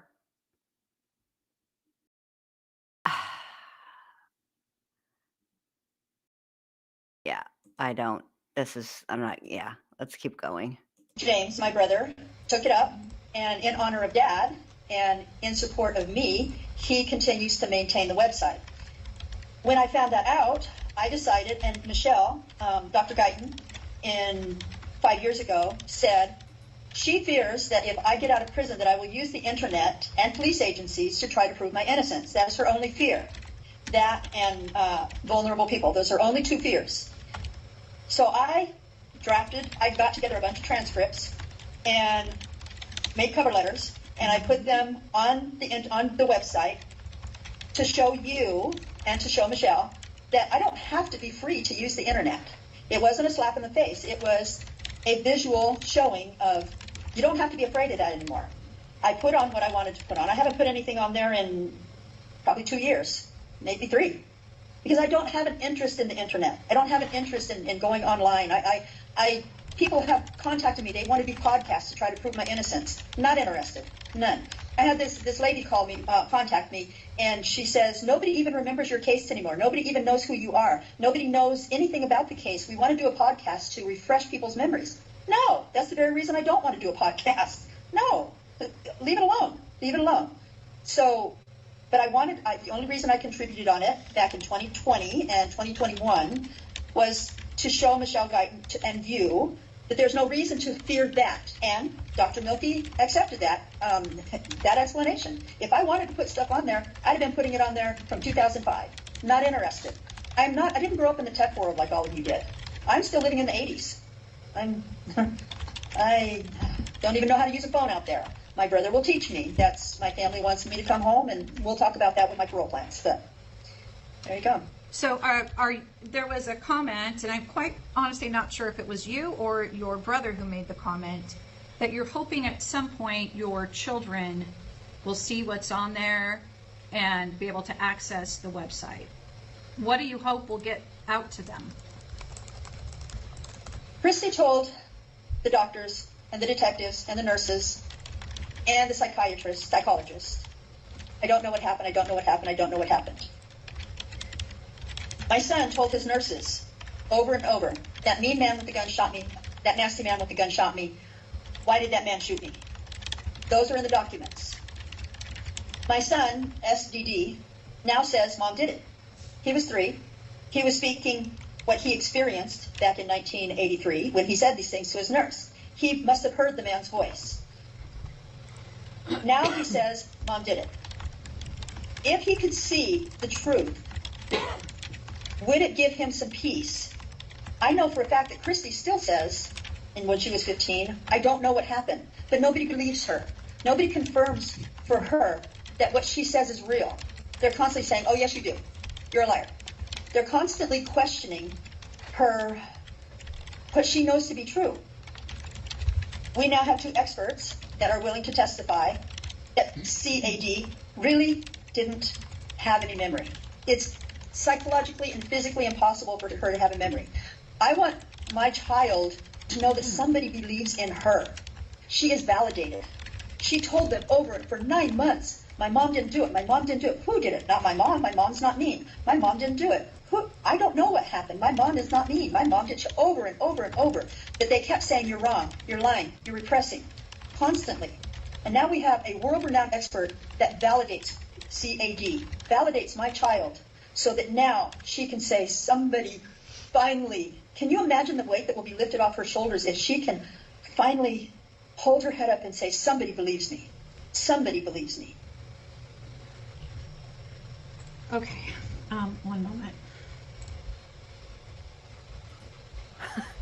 I don't even know how you respond to an answer like that. I don't have any questions. Yeah, just walk away. The vast majority of my questions have already been asked by the previous 2 board members, but I do, in my head, I'm trying to get a better sense of your description of the crimes. Can you tell me, where were your children sitting in the car? CAD and SDD were laying down in the back seat. CLD was curled up on the floorboard of the front, in front of the front passenger seat. CAD was behind the passenger seat. SDD was behind the driver's seat. Okay, so your son was not in a car seat or anything like that? No, this was the 80s. Okay. No. Okay, because my next question was going to be, and perhaps you've kind of answered this, how did 2 of your 3 children get shot in the back? They were laying down. On their stomachs? SDD was laying, I don't know. He was laying down. They were sleeping. Okay, okay. I can't even tell you how he was laying down. I extrapolated that he must have been laying on his right side, but that's post. I don't know. I didn't see. I don't know. Okay. So you've told us a pretty concise version of what happened. There was one man who did this, and one man that I saw. Okay, one man that I saw. Correct. One man. There were four different sets of shoe prints at the crime scene. Oh, here we go. Not mine. Okay, but your memory, which you've told us repeatedly today, is you saw one man entered your car, one man shot your children, correct? Okay. Correct. So a minute ago when you were speaking to Ms. Cleaver, you got a little agitated and said, everyone keeps saying I'm claiming stuff. I'm not, I'm just asking, correct? Asking. And that's correct. And that's because people have told you, and it's very clear from this record, that you are alleged to have given multiple different versions of what happened over the years. Is that correct? Incorrect, but kind of. Depends on your version of over the years. In my parole board hearings. Okay. Well, so for example, in 2010, you said I wasn't changing my story when I gave these different events. I was trying to help by repeating things that happened in dreams or that people told you. Is that correct? Before the parole board hearings, the story, if that's what you want to call it, was always the same. When I came to the parole board in 2010, I actually believed that the parole board really wanted to know the truth, because your decision will decide whether or not I stay in prison or whether I go home. And so I made the assumption that the parole board wanted to know the truth.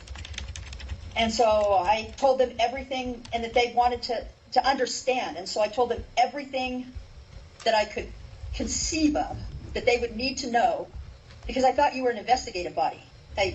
And I still think you are. I don't know. I still think you are. I don't know what the parole board's job is. But I had it in my mind because you sent a psychologist to investigate me, and because you asked questions that seemed probing, I assumed that the parole board is an investigative body. But Mr. Bailey today, he actually did. I appreciate that so much, Mr. Bailey, because you made a point to me that sets me straight, which is the trial is over.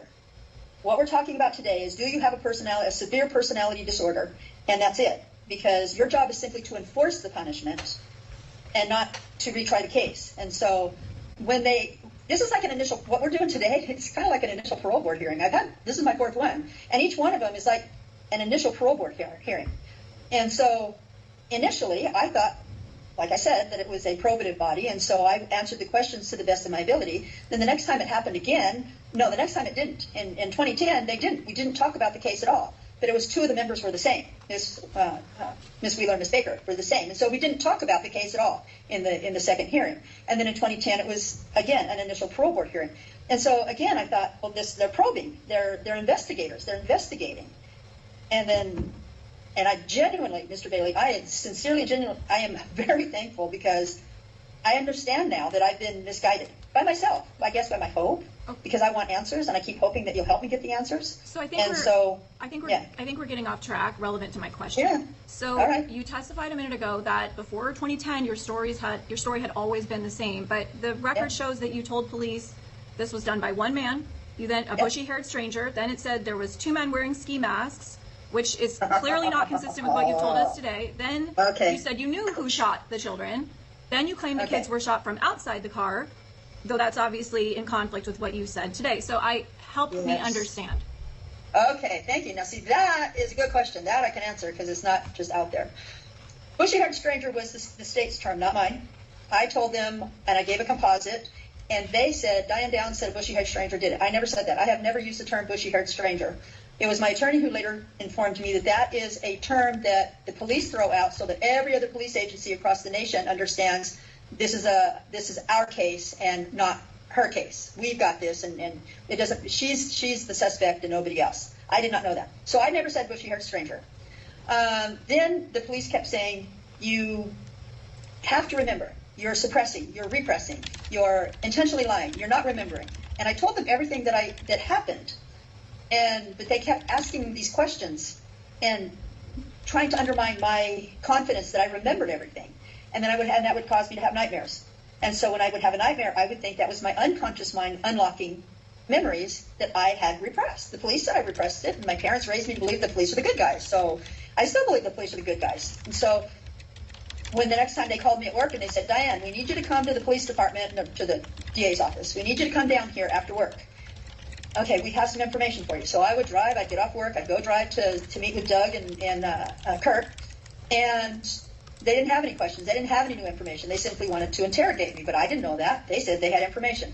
So then I said, well, they said, anything new come up? Do you have any new information? Has some of your memory just unfolded for us? And I said, well, I had a dream, and maybe it's my unconscious mind. And there you go. And so that became the next change of story. But it wasn't a change of story. It's me looking for answers. They told me I had the answers locked in my head. And there's no answers locked in my head. I'm still asking questions. It's been 42 years, and I'm still wanting to know the truth. I still want to know what happened. It's just not there. Nobody wants to give it up. And so then what was the next one? So that was the ski masks.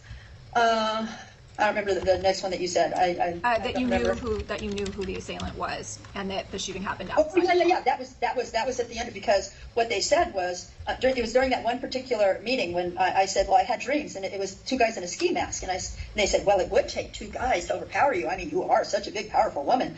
And I'm like, no, I'm not. He goes, well, didn't you used to fight with Steve Downs all the time? I mean, you could take him on, so surely it would take two men. And I'm like, you listen to the tape recording. I mean, I'm serious. I'm not just ad-libbing here. I'm telling you what they said. And I said, no, I'm not. And then they said, well, you know what we found out is that they were talking about Steve and how Steve had, they said, we found out that Steve burned stole his own car for insurance money. We found out that Steve burned his friend's house for insurance money. Steve admitted to setting your house on fire. And I'm like, oh my God. And so that's when I jumped up and I said, oh my God, I know who did this. I know who did this. I thought it was Steve. I thought they were telling me it was Steve. That doesn't mean I changed my story. That was a progression of an investigation in which they were leading me to a point. I don't know what the point was, but I actually believed that my ex-husband was behind this at that time. And I went back and I thought about it and I said, he was in Arizona. He did not do this. He did not do this. So. Okay, so it's clearer to you now, 42 years later, what happened than it was at the time.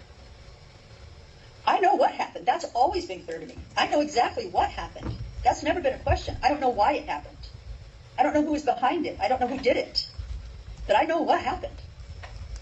I told the police that night what happened. My children and I stopped for a stranger on the road. He shot us for no reason other than my sassy mouth. He wanted the car, and I said, you gotta be kidding. And he shot my kids. He came back out. I pretended throwing the car keys because he said he wanted the car. We struggled. Apparently I was shot. I didn't know it at the time. And I went to the hospital, and that was it. Okay. That has never changed. That has never, ever, ever, ever changed. Okay. Thank you, Ms. Downs. I don't have any more questions. Mr. Reese? You're welcome. Thank you. I just have two questions. When Chair Bailey asked you about the most recent psychological evaluation with Dr. Milkey, you said you disagreed with his diagnosis of narcissistic personality disorder. Why? Yes. First of all, I think all of us are narcissistic to an extent, the whole world. But narcissism is somebody who doesn't care about anybody else. Everything that they do has a means to an end, which is to gratify some spoken or unspoken need for themselves. That's you. I am not that kind of person. When people come and say, Diane, I have to run on a ducket really quick. Can you help me? I need to do something. Sure. Can you push my wheelchair? Absolutely. Can you go pick something up from the program office for me, get some paperwork for me so that I can finish this typing? Absolutely. Those are things that I do just spontaneously, without a thought. There's no narcissism involved in that.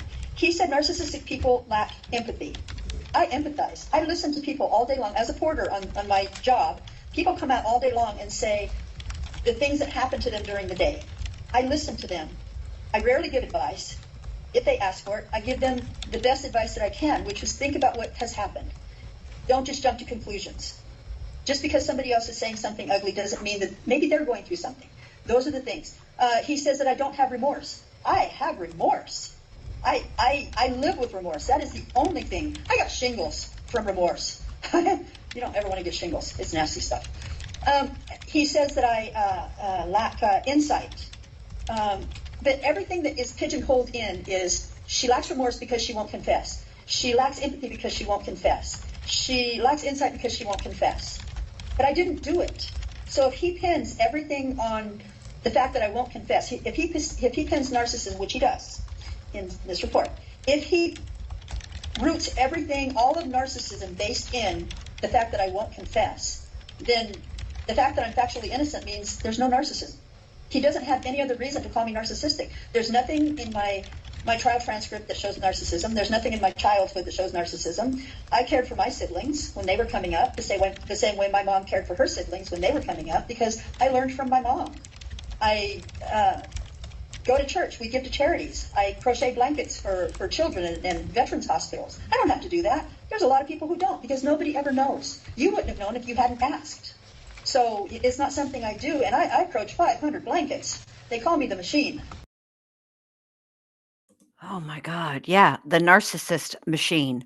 You spent an entire interview with a journalist, excuse me, talking about how the shooting affected you, how it impacted you, how it made you feel.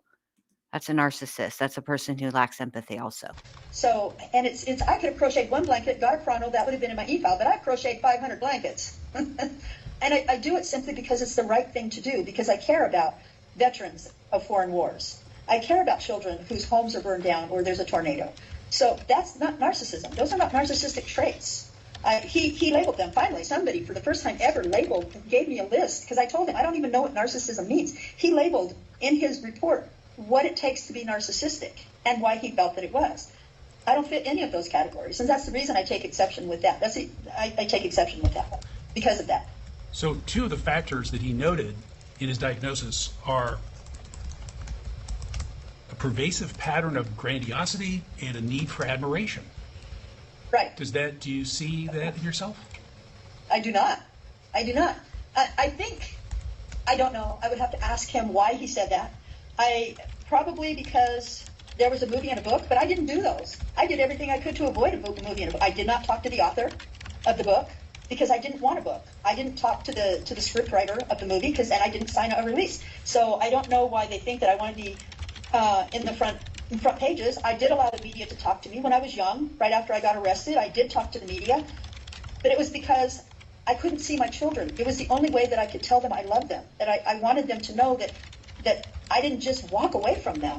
I wanted them to know, I love you, I miss you, I want you to be okay. But none of that ever hit the TV screen. And so I stopped talking to them. But I didn't talk to the media because I wanted to be on TV.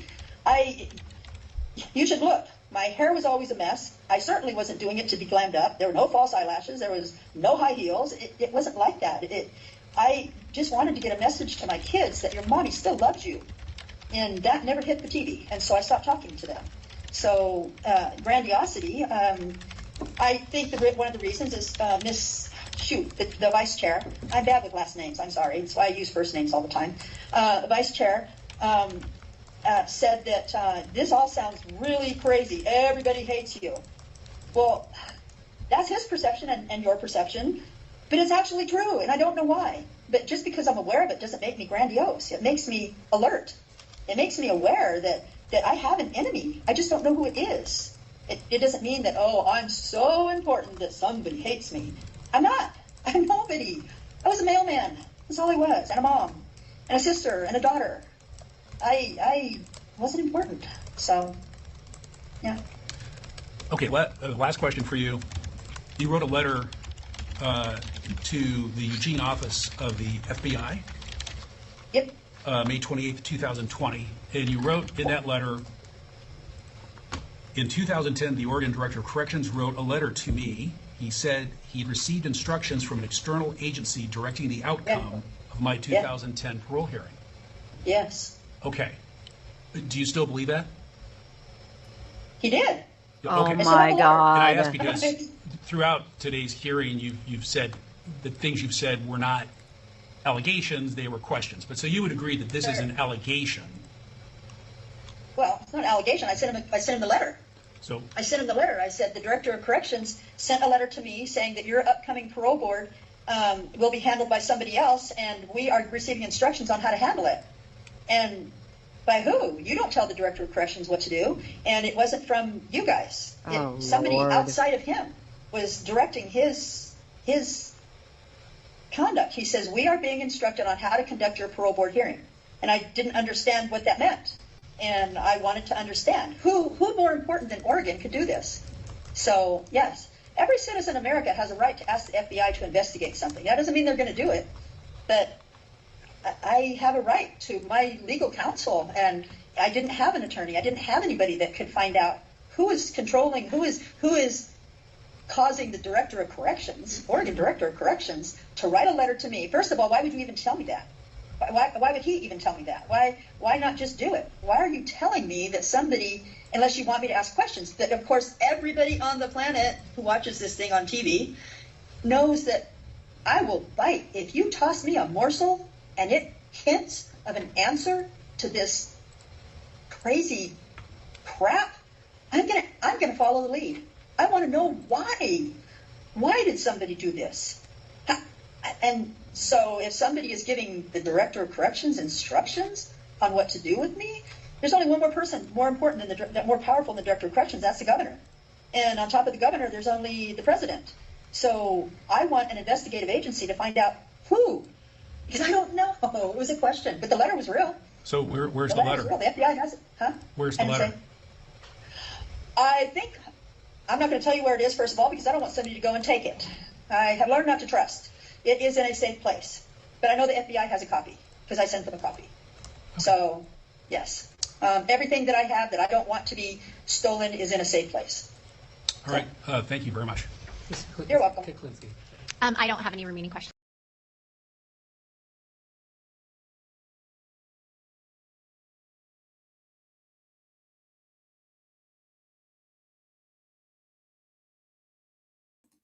All right, sorry about that. I would imagine that her parole plan is very similar as it's been in all of the other hearings. So I'm going to end it here tonight, you guys. Yeah. All right. You guys have a great rest of your night, and I will see you guys tomorrow night. All right. You guys take care. Bye.